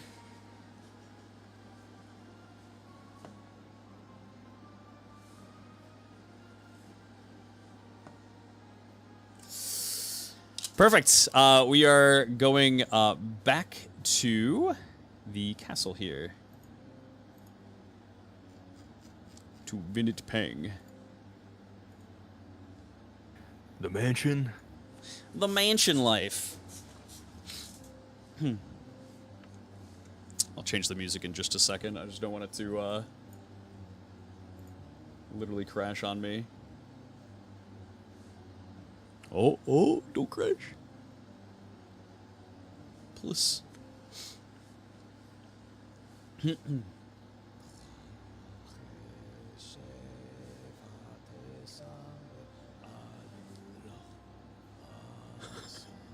It's like this one water tile. I don't know why. There we go. Doesn't like the water. Fog of water. There we go. Disable that fog of water.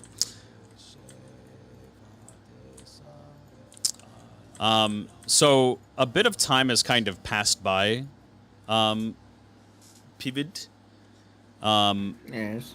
Burdame has kind of gone back into the sunset room and spoken to Vinit Pang for a bit, and he heads back out, and heads over to you two, and says, "Are you sure there's nothing you know about this girl? Vinit Pang seems to be awfully suspicious." I don't even know who you might be talking about. Your details are pretty vague. It's just a girl? A girl, skinny, young, who was creeping through our vents. Our men failed to detain her. My men are some of the finest in the world. You wouldn't be responsible for her disappearance. And Marth kind of steps forward and he says, "I don't know how I would be responsible for her getting away. I've been with Vinit Pang the entire time." And as I said, I tried to apprehend her on the balcony, but she jumped down and escaped through the yard. I see. I wish I was inclined to believe you, but my lord has told me that he wishes for a full investigation of your castle. If this girl isn't in the castle, you have nothing to worry about. I'm sure you wouldn't mind showing me around. No, surely not. As long as you are respectful of the property. Surely. I mean to cause you no harm. It's only for precaution's sake. I understand. And he kind of heads past both of you and says, "I'll be taking along 5 of my men. You can follow me at your leisure. Meet me at the gates."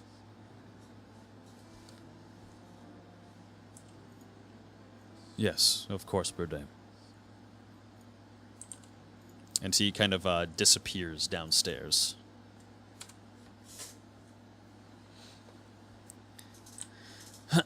Martha kind of looks over to Pivot and noticing that nobody else is kind of around, finally gets a chance to talk to you and says, "You're sure that nobody saw where she went?"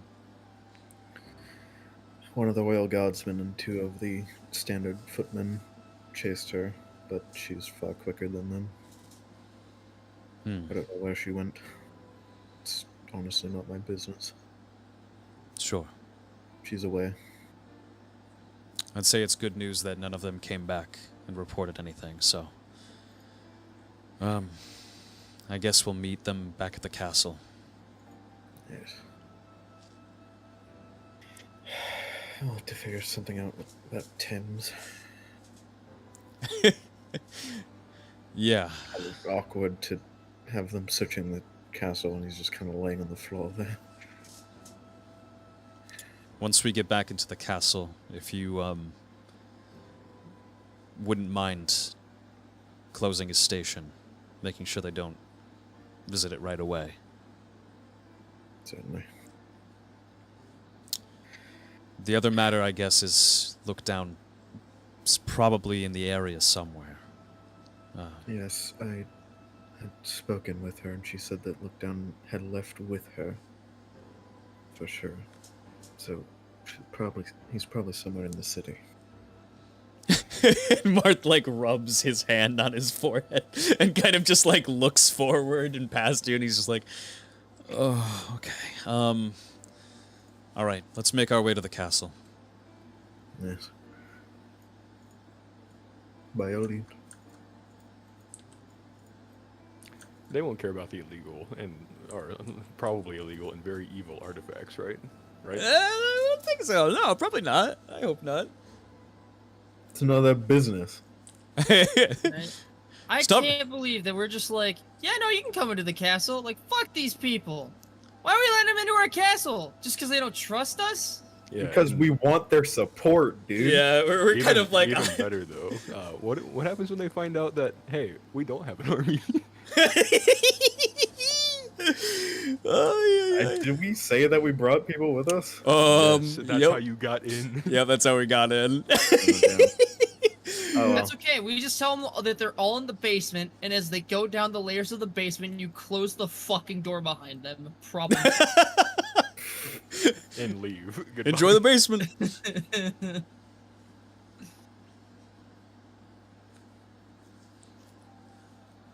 Oh my goodness. This is where they find out that we all can just do Shadow Clone Jutsu, and that's what our army is. Why are there so many of this Maxwell person? He seems to Guess be what, teleporting Penelope? everywhere. Suit up. Get in line. She goes in to get the weapon from Thames. The weapon, it's just a small hammer. Yeah, a little hammer, a little bonking hammer. Great idea. Candy likes the idea. It's got to be a good idea. True. We're not fucked at all. So as you kind of make your way out, let me grab Burdame and his posse.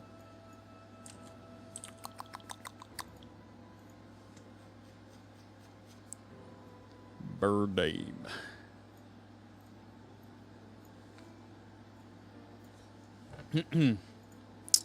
And it is. Actually, I'm gonna clump them into one. It is 5 skill coats altogether. So they are a large token. We're a mob now. Let's go. They're mobbing. You all kind of head outside of the castle and make your way down the strip here, and Pivid, you see several guards kind of on the outsides of the gates. You know that you absolutely, 100% with certainty, must have saved Alice's life. Yeah. And there are quite a few kind of townsfolk that are getting kind of closer and closer to the wall. The guards are trying to keep them away, but they seem to be kind of just like asking questions. And as they kind of see you all exit the gates of the castle, they start to just try to get a little bit closer, and they start kind of asking you questions. And Marth just kind of like politely waves to them. David says nothing to them. Burdame is going to lead the way here. None of the townsfolk kind of approach you. They kind of give the due respect that they would with royalty.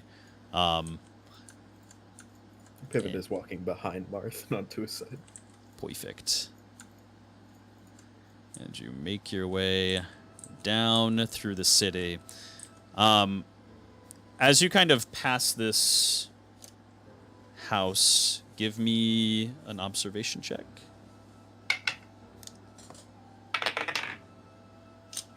Not 20, so it's a 25. Oh, damn. Okay, yeah. You see that there was the girl that you kind of paid no attention to, who kind of tried to stop you beforehand. Her house is kind of broken into. There is a Selenian guard kind of investigating the area, and it's kind of marked off that nobody can kind of come through here.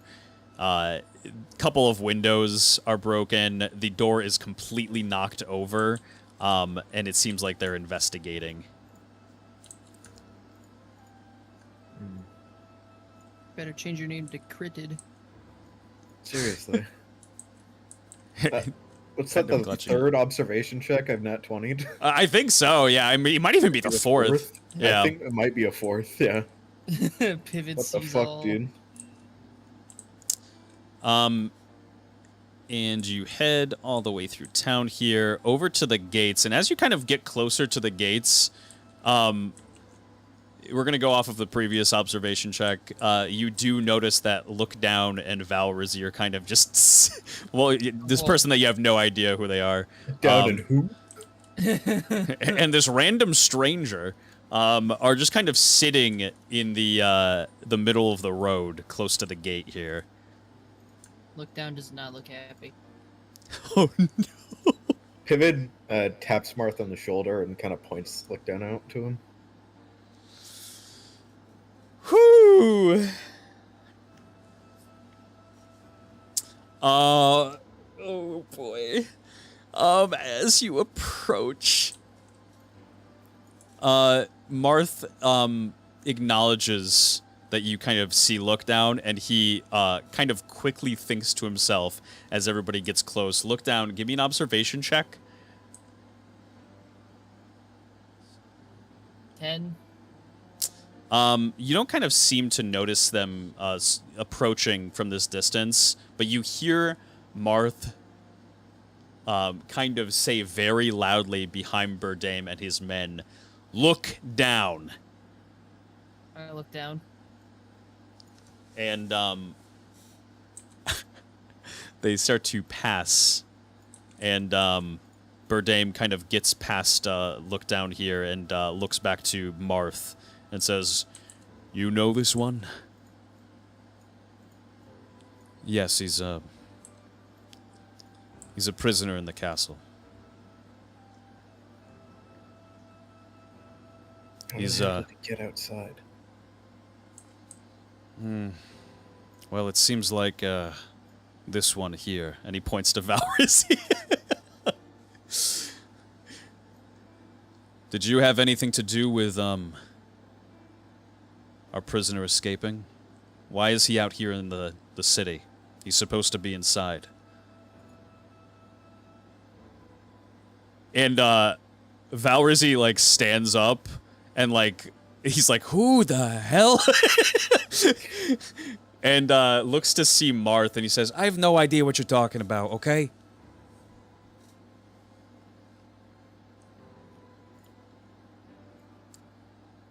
Aldouzi, Oh, man. This sucks. Aldouzi, tell him we're just out here for a stroll. We were let inside the walls. So what? I have no idea what this man is talking about. I just put my hand on Valrizy's shoe.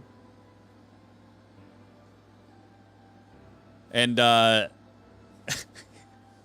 he who is gonna give an intent check, please.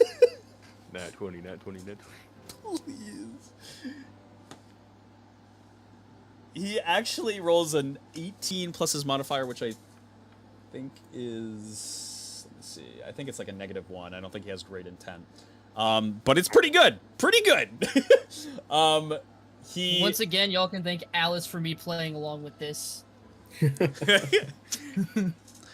he looks over to you, Look Down, and just kind of like puts his hands in his pocket. He's like, I'm just messing with you. and he goes to reach out to one of the guards here and reaches his hand to him and says, Lieutenant Rizzi, part of the castle's security. I took the liberty of taking our prisoner here for a walk. He was getting a little rowdy. He's in good hands, though, clearly. and he gives him a smile. And it's gonna have to go with a persuasion check. Please tell me he's really good at these. He's actually good at these. He's the His- Rizzler. I was gonna say, his name is Riz. Let's see what Burdame's... He really only needs to convince Burdame here. I mean, Burdane's seen us. He knows that he's Bavelli's stepson.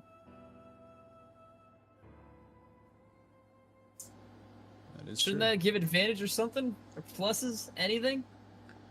That is true. Wouldn't that be bad for you guys? Because you've already, if he's saying he's lieutenant and was a stepson before, that he's definitely lying now. I He mean, can also be a lieutenant. he could It could always have been like a scout group. yeah. Maybe. Burdame has. Okay. Whew, he actually is just one short of it. He's a little bit suspicious, Burdame, but like he saw you come in with Vivelli beforehand, and kind of acknowledges that you're familiar faces, and he looks over to look down and says, "A prisoner, huh?"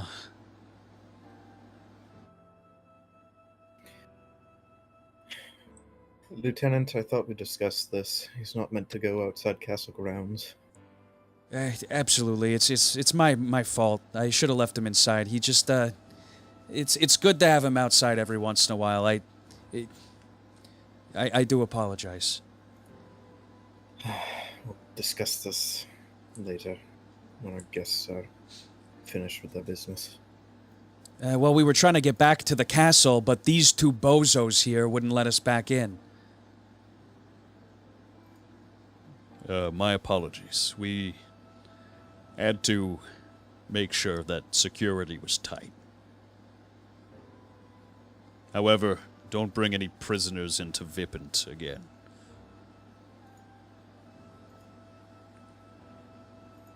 Yeah, of course.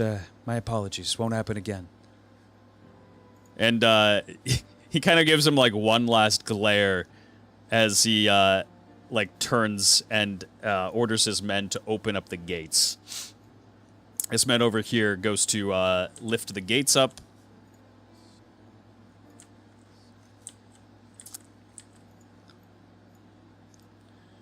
And he turns back to Marth.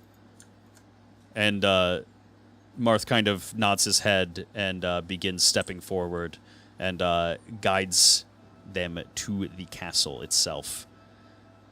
Lieutenant, bring the prisoner. Can do. Can do. He's not dangerous, guys, I swear. He's really a sweet boy. Enough of the excuses. Yes, sir. And you're all gonna head through here. And Burdame knocks on the wall here, and they bring the gate back down.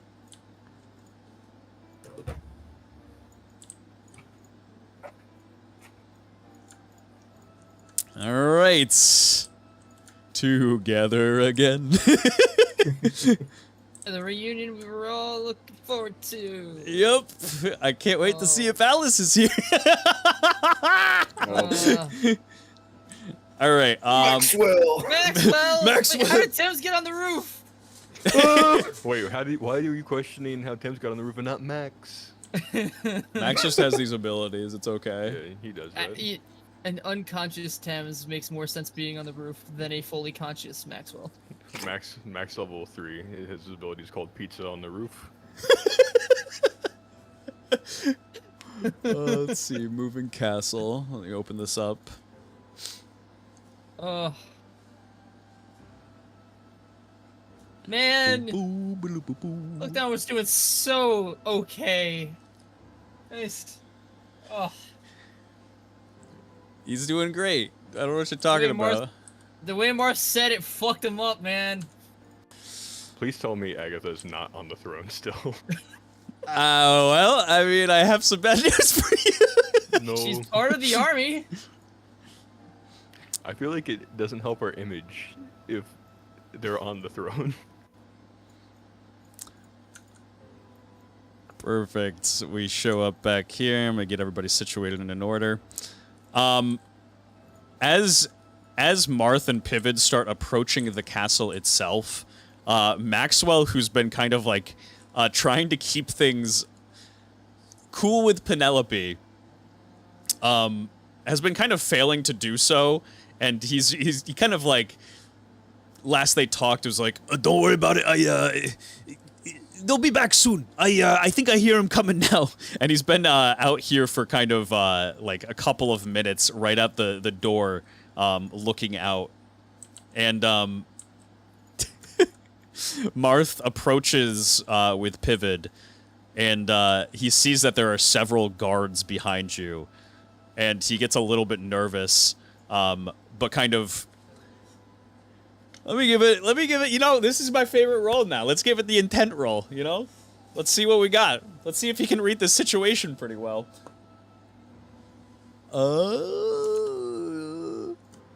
He's got to have like a -4 for this. He has a pretty bad one. I'm not gonna lie to you. Max, where is it? Yeah, he has a -2 to his intent. Max rolls altogether a 10. And he sees like the guards kind of approaching, and kind of like takes a couple steps down the stairs. He goes, "Yo, Maxwell, get in the castle." Yeah. No problem. Come on in, guys. You got Nothing, and he kind of like pushes like the door like a little bit off to the side. You got like you get. It's pretty cozy once you get inside. Maxwell, I thought I told you to clean the door up. Yeah. Wait, what? It's not my job. It's your job when I assign it to you. And like he kind of gives like a look to Marth, who is like very clearly giving him like a death-like glare, and he goes, Yeah. Oh, that's my mistake. I'll clean it up in just a second. We'll let the guests inside. and Max does have kind of enough enough kind of Brain power. common sense to shut this door. And kind of he makes his way over and just sits across and lets everybody come in. And Marth looks over to Burdame and says, "The place is a bit scuffed at the moment. We've been through quite a few battles. We are currently in renovations, so my apologies for it not being the most cleanly of environments." No worries. Pivid will enter. Perfect. Pivid, you enter, and you see Agatha sitting on the throne. Every time. Just kind of stomps over there.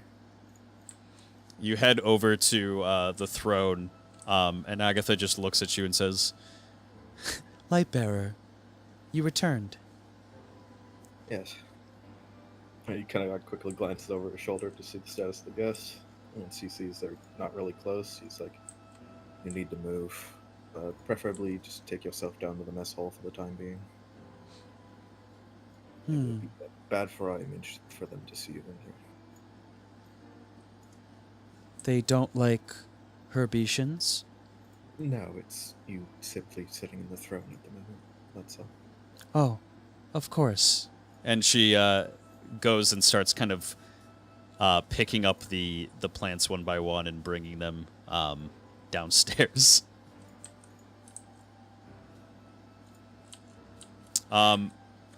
Burdame enters with his men, and he kind of just like looks around and sees that there are several kind of doors that are closed, and he says, "Where are the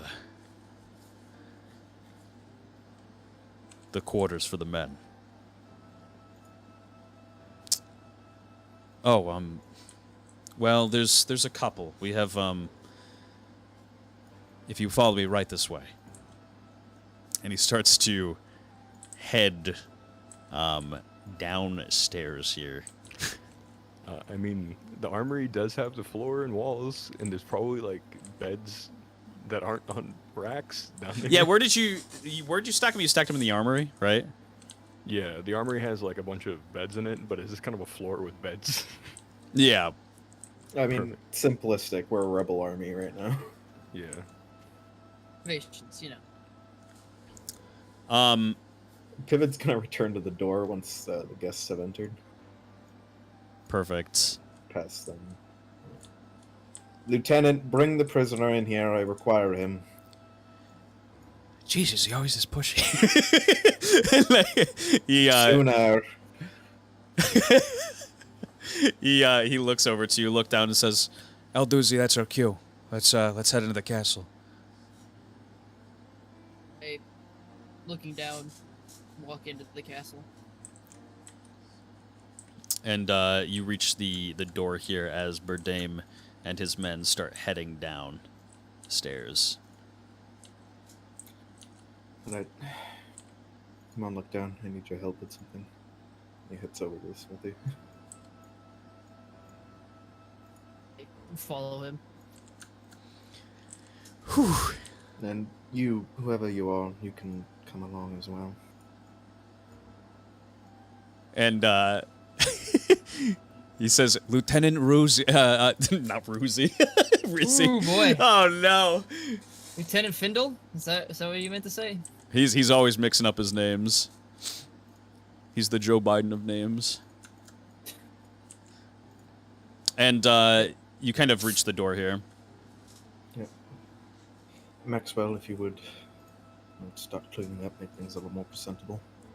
Yeah, most certainly. Once you're done with the door, you can stand guard next to the smithy here. If you're There's- open.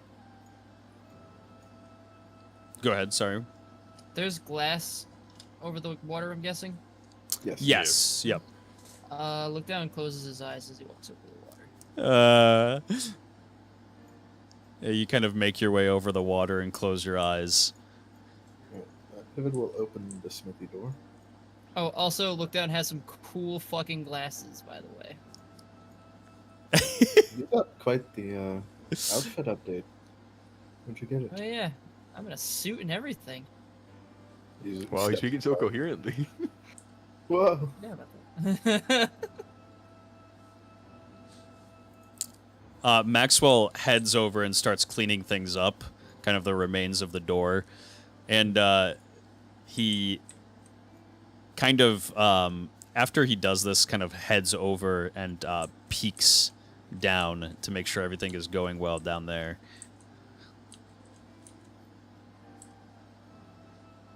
And you open up the door to the armory. Smithy. Sorry, the smithy, yeah. Pivot will enter and kind of gesture for Look Down to follow. Still looking down, I follow him in. Valrizy will follow you as well, yep. Just step over here by the alchemy station if you would. Okay. Does he close the door?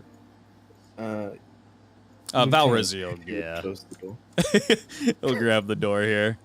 Yeah, sure. No problem. I just want the bases covered before that bites us in the ass. So, I first of all, I apologize if I stirred any bad memories with the whole prisoner business. You're a companion, not a prisoner. This is just for appearance's sake. Did this with Alice. At least Good. there's experience. Good to see again. Yes, I've been quite worried about you. But more importantly, Thames here needs help. I finally lift my head up enough to see Thames laying on his stomach, and what wrong? He's been afflicted with a disease called the Withering after interacting with the Chaos artifact. The only cure I know of it requires your blood.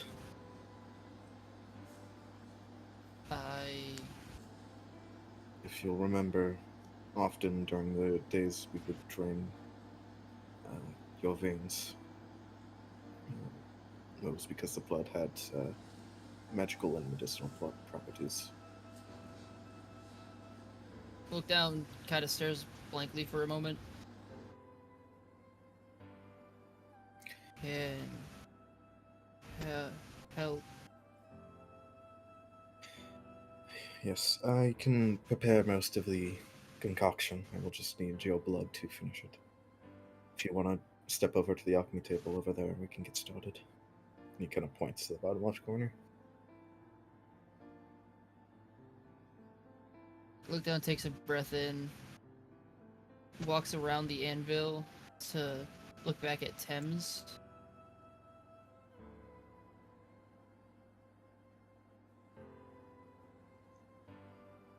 Oh. Hey. Okay. How are you? Oh, sorry. How are you looking? Look down. A little conflicted, because in a way this is kind of what he asked for, experiments to be useful, and so this kind of falls in that vein for him at the moment, but also brings up memories, so... Yeah. Valrizzi kind of. But Sorry, go ahead. also not for nothing, draining my blood was probably low on the totem pole of horrible things that happened. So Oh yeah, for sure. it's kind of like, well, this is a little too close to my drowning experience for me, for my comfort, but still, yeah, he's not okay, but it's not like unrecoverably okay.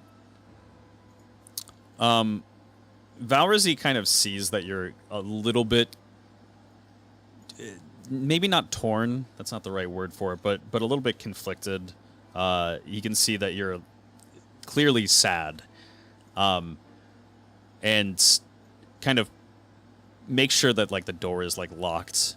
And he says, So this is the friends that you were talking about, El Doozy? Speaking of, who are you? I am Valrizzi. Steps around Thames and goes to the table. you kind of step around, and he kind of like very almost defensively says, I'm Valrizzi. One of the biggest Vals. Hey, mark that. The biggest Val. Most influential and most charismatic from Reddish. Reddish. That is Alice's home, is it not? Yeah, yeah, it is.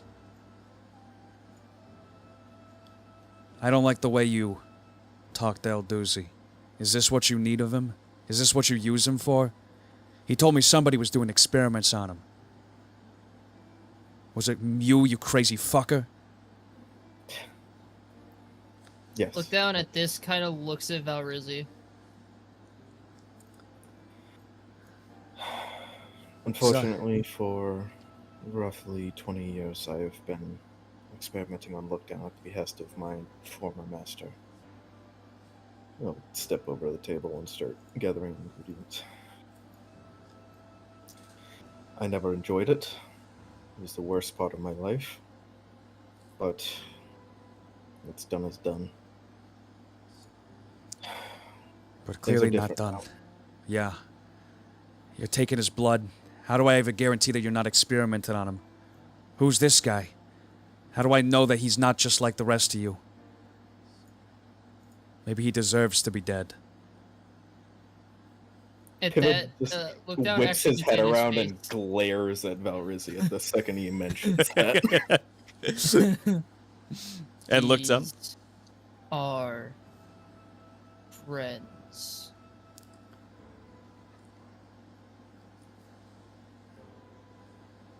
I'd And then rather look down, not walks over to the continue table. performing experiments on him, but to save Thames's life, I have to. Besides, look down if you really don't want to do this. I look down. Feel free to say so. I'm not forcing you by any means. I walk over to the table. All right. And he kind of just like steps down and leans up against the wall. have had worse. And then he puts up his arm and says, "Want be useful." Right, like we discussed in Bilms, yes?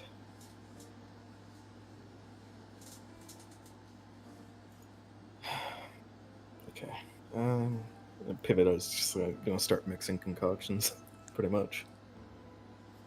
If you would roll up your suit sleeve, just so we don't dirty it.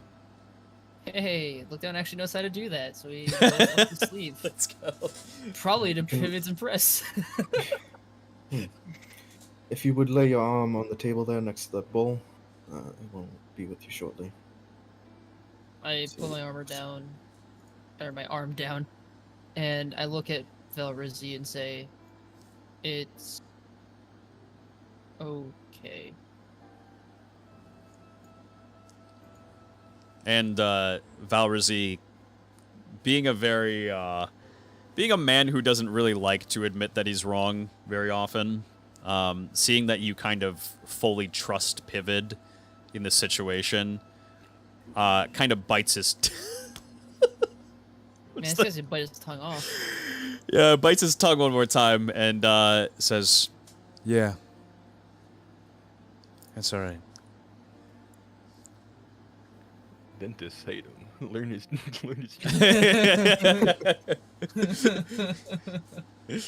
Alright, so Pivot's going to be mixing the concoction as best he can from memory.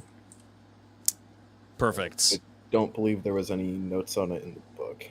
Nope. But I would say that this is something that you've done so many times that this is muscle memory for you. He's just humming a song to himself the entire time.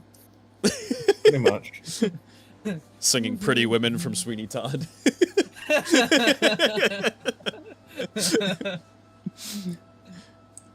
And after As a he's while, working, yeah, sorry. he's gonna ask Rizzy. So, what's Reddish like? I have not been there before.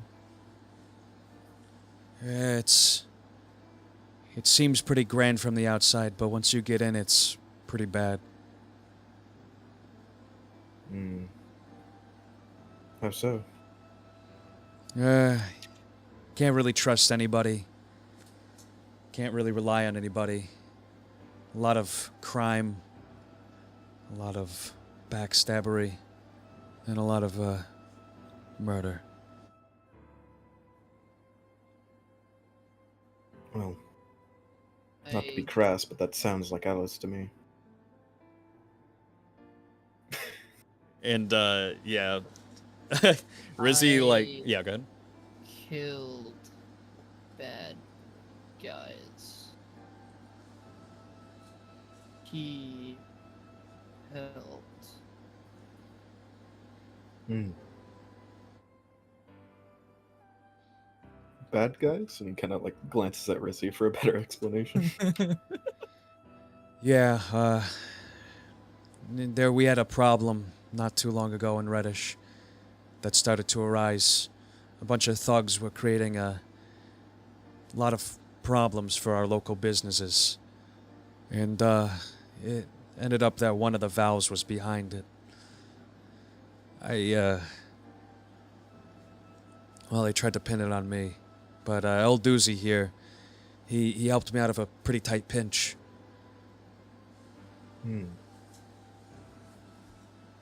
Now, not any disrespect, but what is a vow?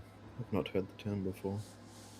Val's it's a title, much like maybe someone would call a king. We have quite a few Vals in Reddish, 4 exactly. We all converse with one another over matters of Reddish, come to a consensus and vote on it. But it seems like these days it doesn't work exactly as planned. Sometimes the power's out of some of our Vals' hands. I seem to be getting stripped away a little bit more and more each day.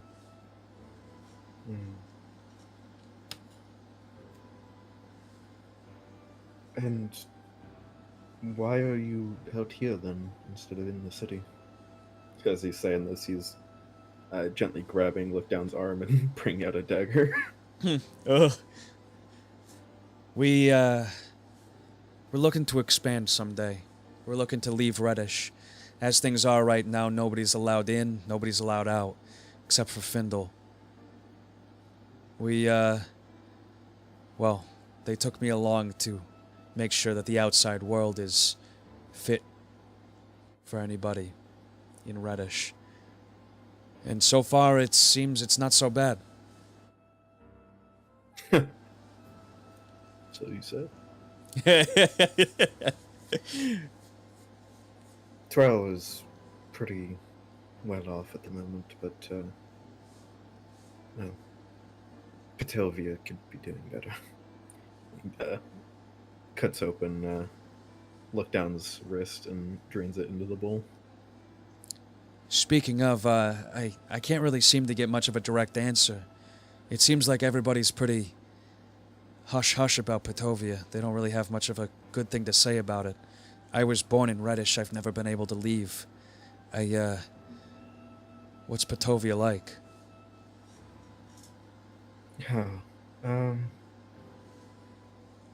Do you mean what it used to be or what it is now? Things have changed? Ever since Mechalite invaded. Yeah, my, Once he gets enough blood, he casts Heal of the Fox to seal the wound. Perfect. My, parents, before they passed away, they used to talk about how nice Petovia used to be. And, yeah, I heard something about Mechalite invasions and ruining the lands. I didn't really know the extent of it. I haven't seen any of it. Well, the former capital city, Sens, was pretty much burnt to the ground. The only thing that remains of it is this castle.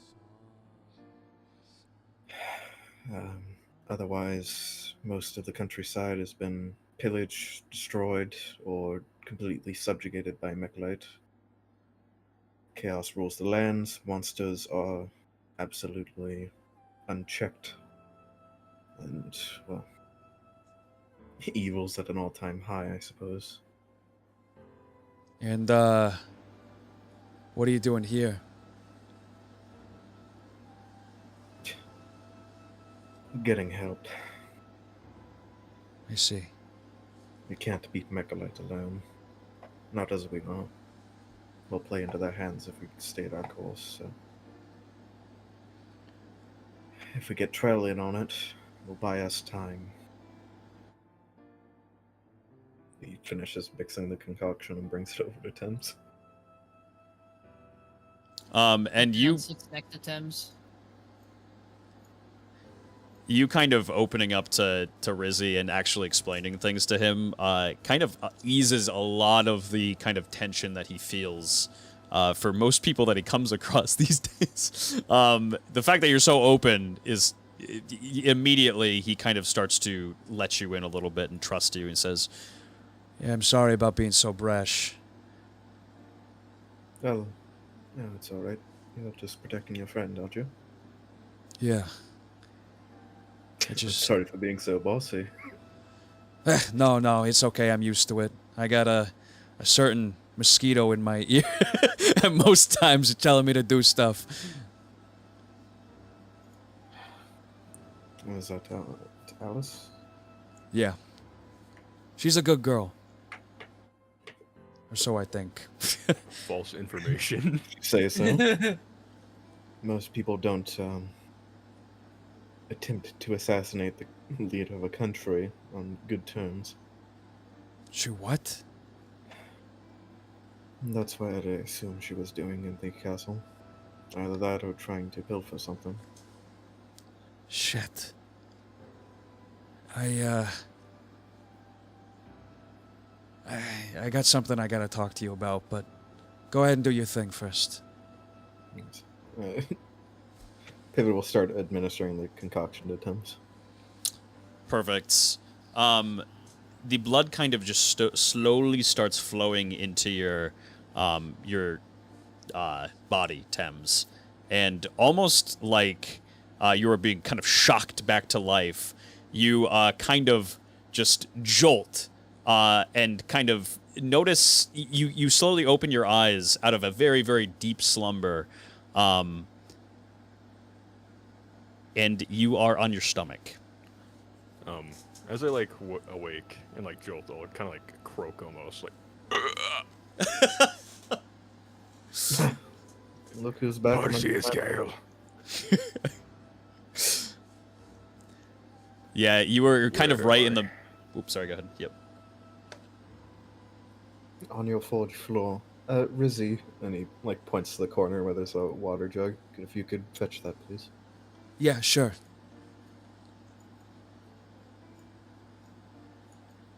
And he takes it from Rizzy and holds it up to Thames' lips. Who are you? He'll like take a sip, then like as he's taking a sip, he'll take it off and like put a little bit on his face because he is Gilser. I'm Pivid, your friend. No, not you. The one behind you. Oh, it's Rizzy. He's a friend of Lookdown's. Yo. I look down. What happened? Well, during our travel, I came in here to check on you, and you were face down on the floor with that thing on the anvil. You see, this will be a very good weapon. Later, though. Say, person that's in my forge that I don't know. Can you please hand me my cane? Yeah, sure. And he kind of grabs your cane that's on the ground here and brings it over to you. When he's doing that, look down, looks at Thames and smiles and says, "Was useful."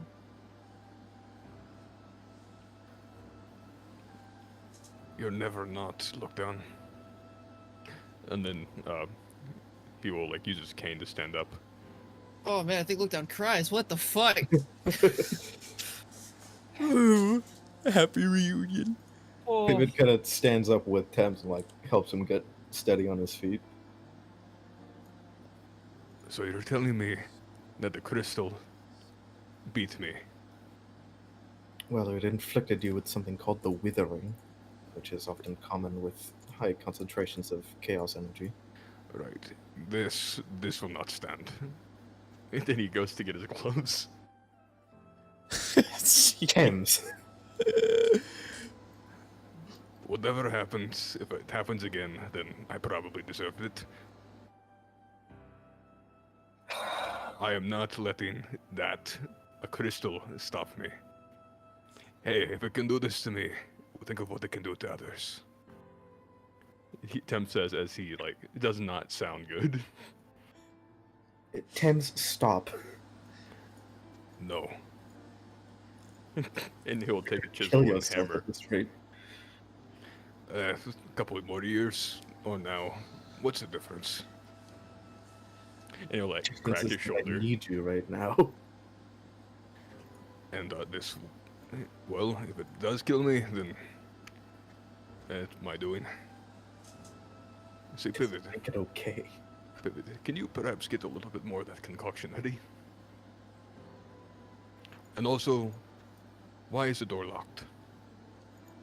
Like when Thames says to get more concoction ready, Pivot looks genuinely pained. Look down looks even paler than usual. He's a little wobbly. Right, no concoction. What's with the door? We have guests from Trell currently searching the building. Okay, then I really need to do this. It's not the bad kind of guests. They're welcome.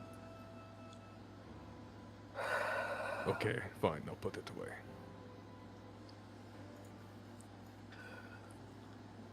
he'll turn around and like see that Valrizi's like really close to him. He's like, "What? What? Why are you so close?" I don't know. Why are you so... whatever. I had to get you your cane. Okay. Feeling my shit. Tim, as you can tell, is just very confused right now. Like, he usually is, like, calm and doesn't talk very fast. He has no fucking idea what's going on right now. Thames, one thing I will say is waking back up from this dream, the one thing you kind of feel with absolute certainty that cannot be changed in your mind, an irrefutable truth, is that your father showed you Hythe to have God ore inside of it, and you had that exchange inside the smithy you were renting out. Gotcha. Pivot, I also need to talk to you about something later. Right. Just be What careful. do you need? What okay? do you need me to do right now? Because if nothing else, I will finish this. Because at the very least, if I can get it stable, then it won't be a problem or much of a problem anymore. Either way, the shard's still here.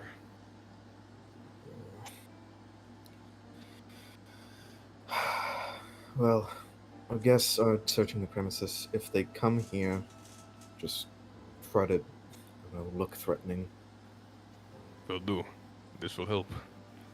And I'm gonna make sure that my gloves are on, my sleeves are down, skin is not touching. And I'm getting my chisel and I'm slamming that motherfucker as hard as I possibly can. I will say, if you get inflicted with this again, I don't know if your body can handle coming back from it again. I didn't know my body could handle having a seizure on the floor. You barely did. But I did, didn't I?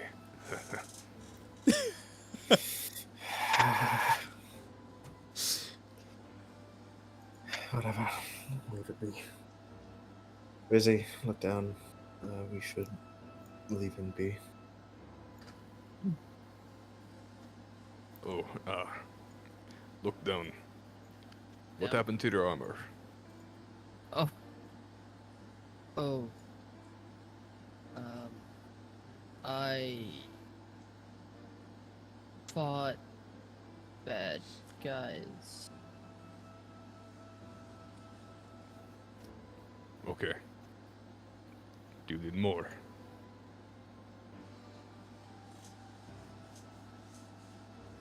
Please. You And he didn't takes lose off the the original sets, right? I pull off the original set. This is a piece of metal attached to a string.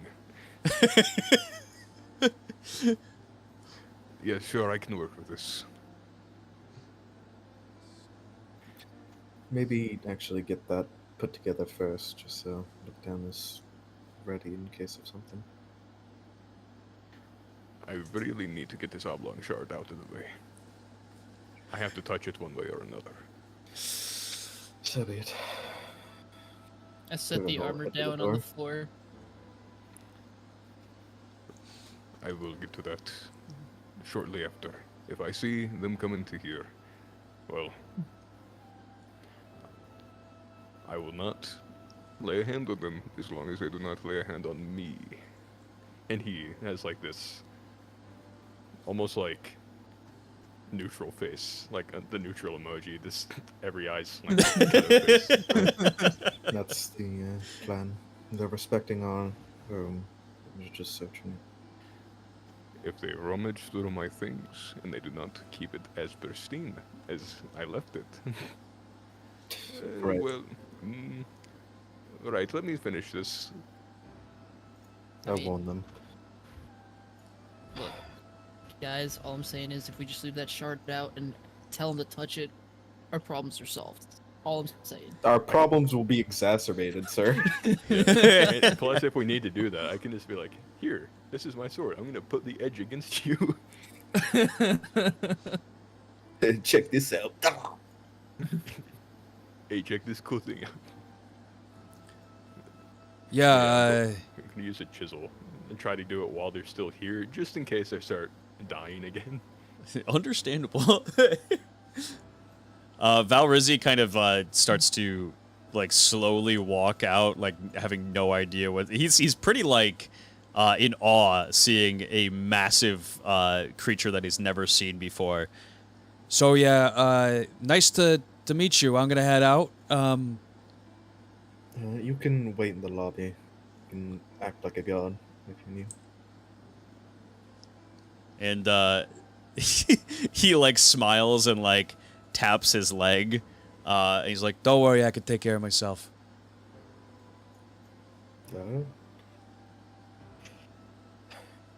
Look down. Might be best for you to retire to your room for the time being, just to rest. Do you know where it is?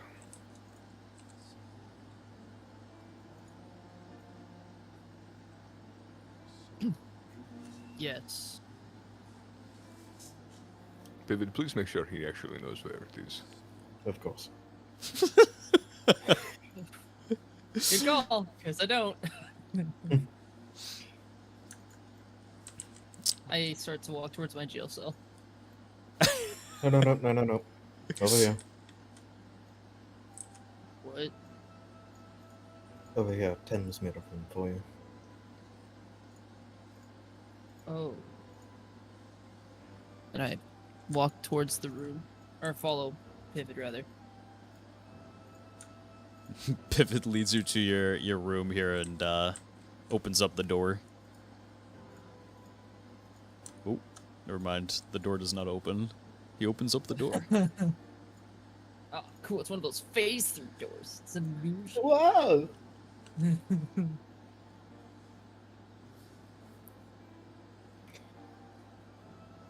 I think Thames tried to decorate it to your taste, but if you want anything changed, just let him know.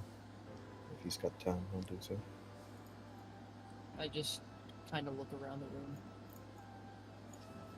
And as you look around the room, you can see that Thames kind of made kind of like the bare minimum kind of what you had in your cell. It's very reminiscent of what you had beforehand, except bigger, and you have a bed. And a dresser. And a nightstand. That's true. Or, yeah, the dresser. What's the thing in the middle? Thing in the middle. Oh, this is your Your bedroll. old cot. Yeah. Oh, okay. So I have my cot in the middle of the room and a double bed. And are those mushrooms? Those are candles. Candles? Gotcha. Yeah. And you got a chair. It's a thinking chair. Yeah. There is no rope, though. Dang.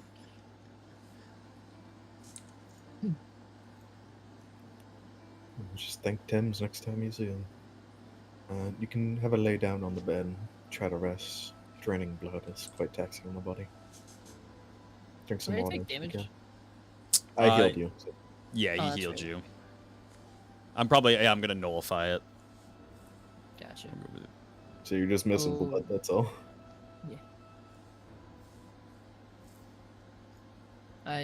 Is there water in the room? Probably like a jug on the dresser or something. Yeah, I would say there's probably some water in the room. Then I go and drink some water. Some agua.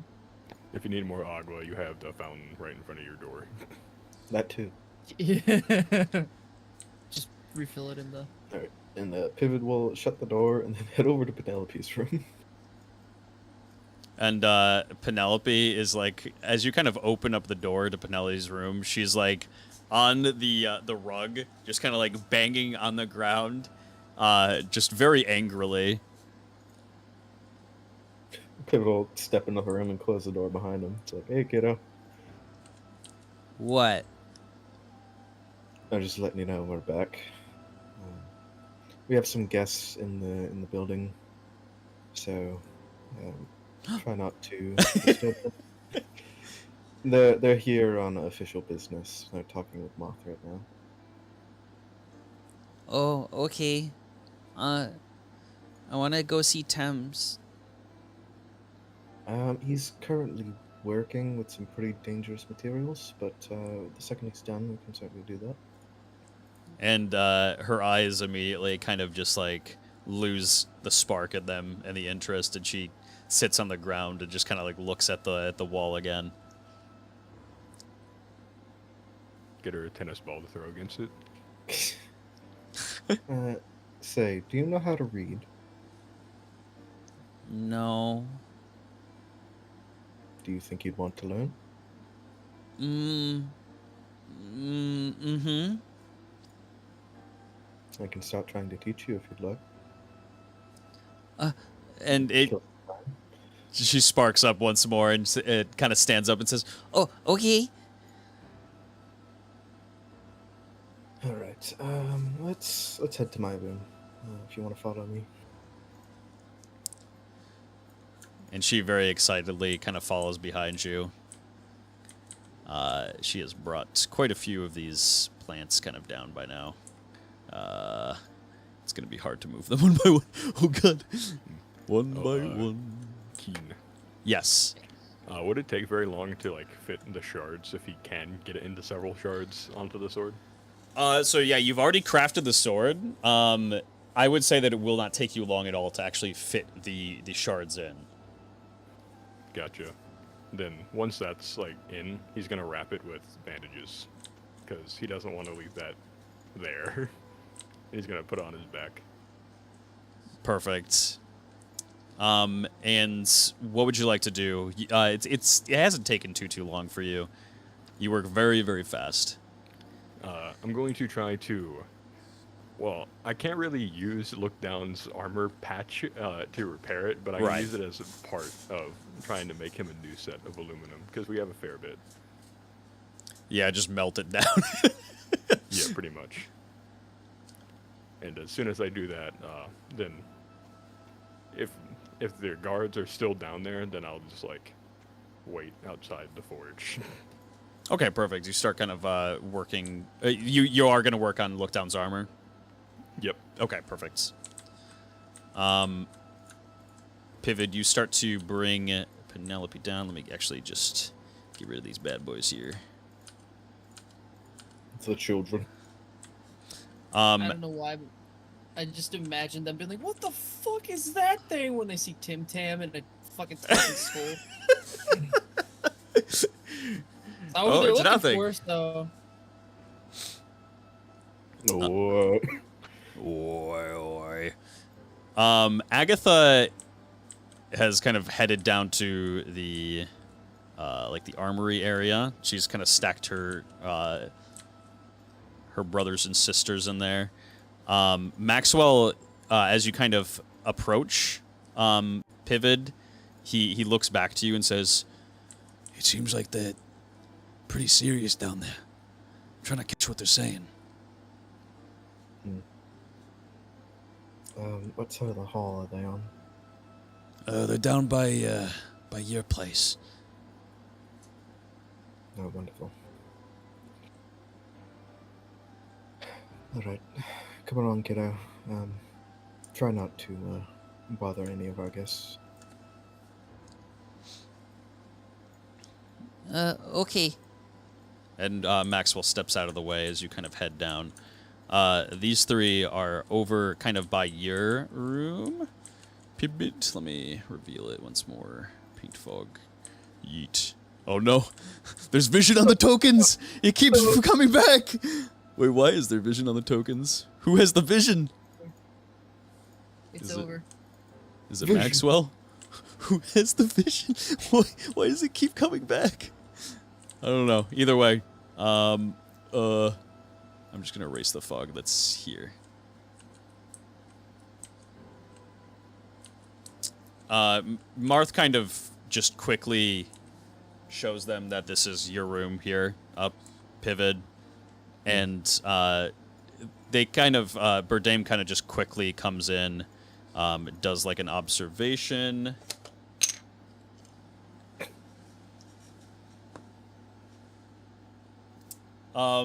Wow, okay, that's actually not so bad. So he comes in and hits a pretty average observation and sees that there is kind of a skull just kind of sitting on the desk. And he looks over to his left and sees Tim Tam. And he looks back to Marth and says, "Odd choice of design, but yeah, who am I to judge? Looks like we're all set in here. Is there anywhere else we can look? Come to think of it, where are all your men? They're supposed to be stationed here." Yeah, they're deeper down in the castle. They stay there. I see. And he kind of starts heading down the hallway. His men are kind of looking in these boxes, and after a bit, they start to follow Burdame as well. Pivot, you cross them. Right as you kind of get to the bottom of the stairs, you see them crossing past you. Pivot will just let them pass. Perfect. We'll just give a nod of respect to Marth as they go. And Agatha is just kind of sitting, much like a Dark Souls NPC. Patches. Yeah, she's just sitting in the middle of the hallway, up against the wall. And Burdame kind of sees her and just kind of like passes without saying anything to her. And they head into the dungeons.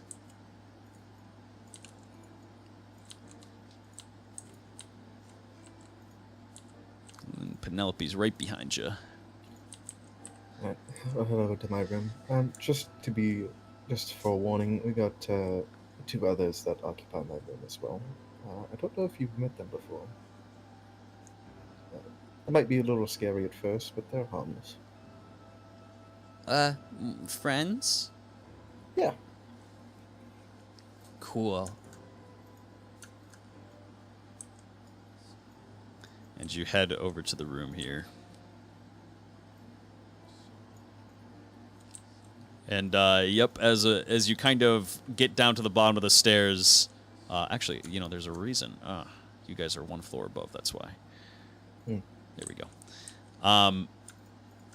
You open up the door, and Tim Tam kind of jumps over to the end here and says, Master, oh, it's so good to see you. Welcome back. How long has it been? Years? Oh no, just a few hours, Tim Tam, you're fine. Oh, Tim Tam doesn't know with the hunger pangs. I'm so hungry. I'll get you a meal here shortly. I'm going to be teaching young Penelope some reading. Very good, young master.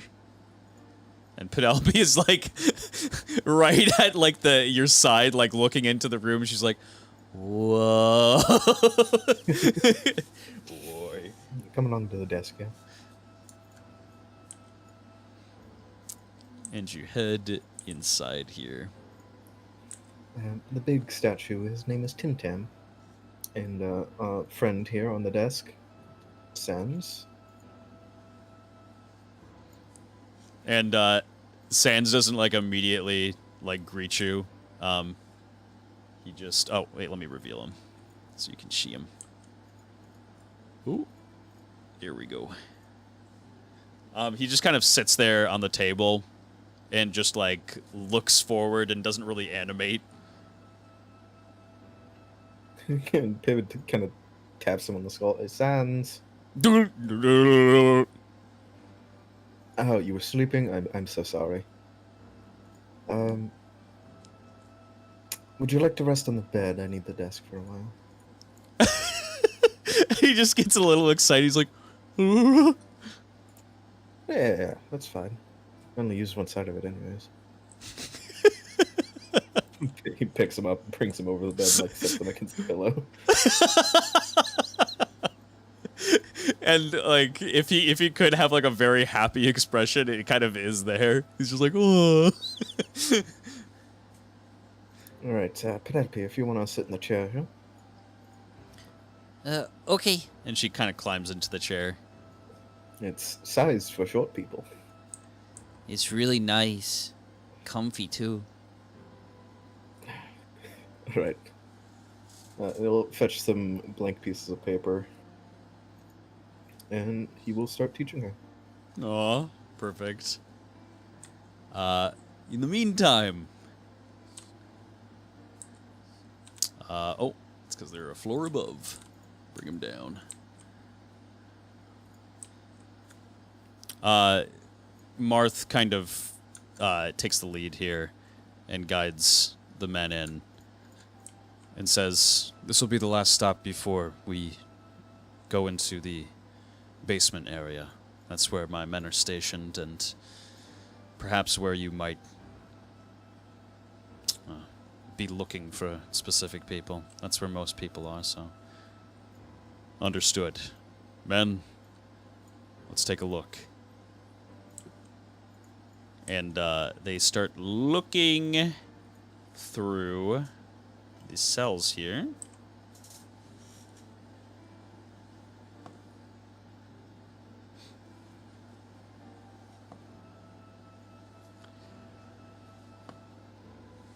And these men kind of don't really find anything. They're just kind of gradually looking through the cells one by one. However, Burdame comes down to this cell in particular. And just so happens to come across Alice. Kind of pressed up against the side of the wall, trying to be stealthy. It seems that she tried to come back for her golden toilet. Bruh. Burdame opens up the cell door and readies his weapon at his side and points it in her direction and says, Men, we have a problem. I need you to... And he kind of steps into the room and points his lance at her. I need you to arrest the prince. And the men very quickly start to run towards Marth to subdue him. And Marth kind of just, like, sighs and says, I'm sorry, I can't let you do that. When you wake up, you won't even remember us. And he is going to cast his sleep spell. Oh boy. God damn it, Alice. Couldn't just sit on a roof somewhere. What's the check for it here? I think it's 14. Pivot, it falls asleep fucking teaching.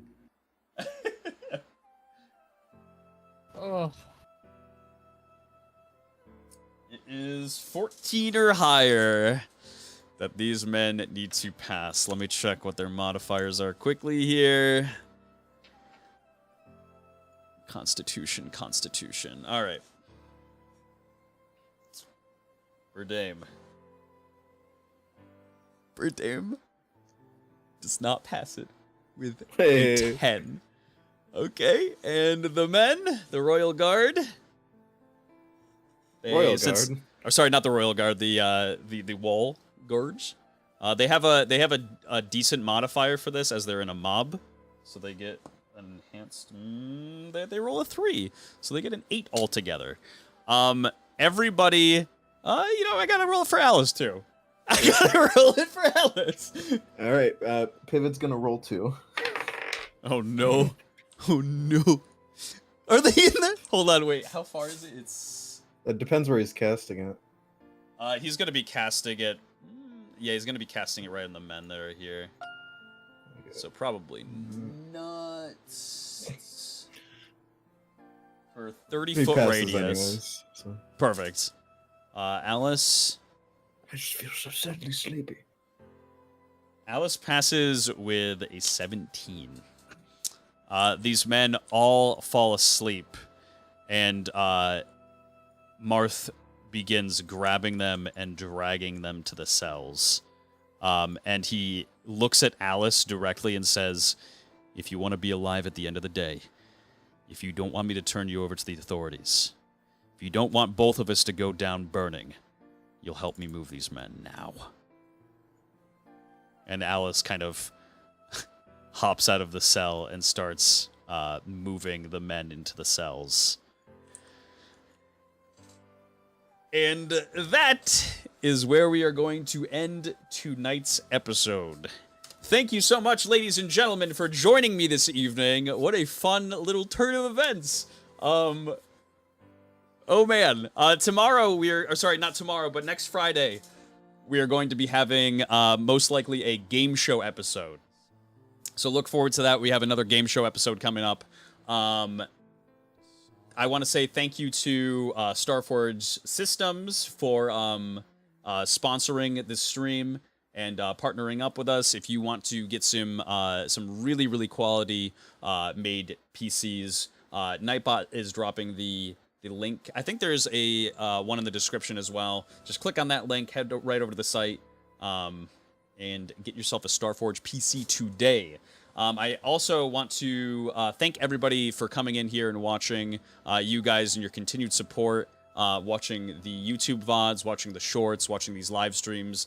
They help us do what we are able to do, which is very, very nice. This is kind of like the biggest and best moment of my every single week. It's my most stressful moment of every single week, but it is also my happiest moment. I love doing this, and I cherish it with every single part of my being. Which leads me to !Patreon. If you aren't already, and you do want to support me and Tori, you can become part of our Patreon. There are quite a few various tiers that you can sub to.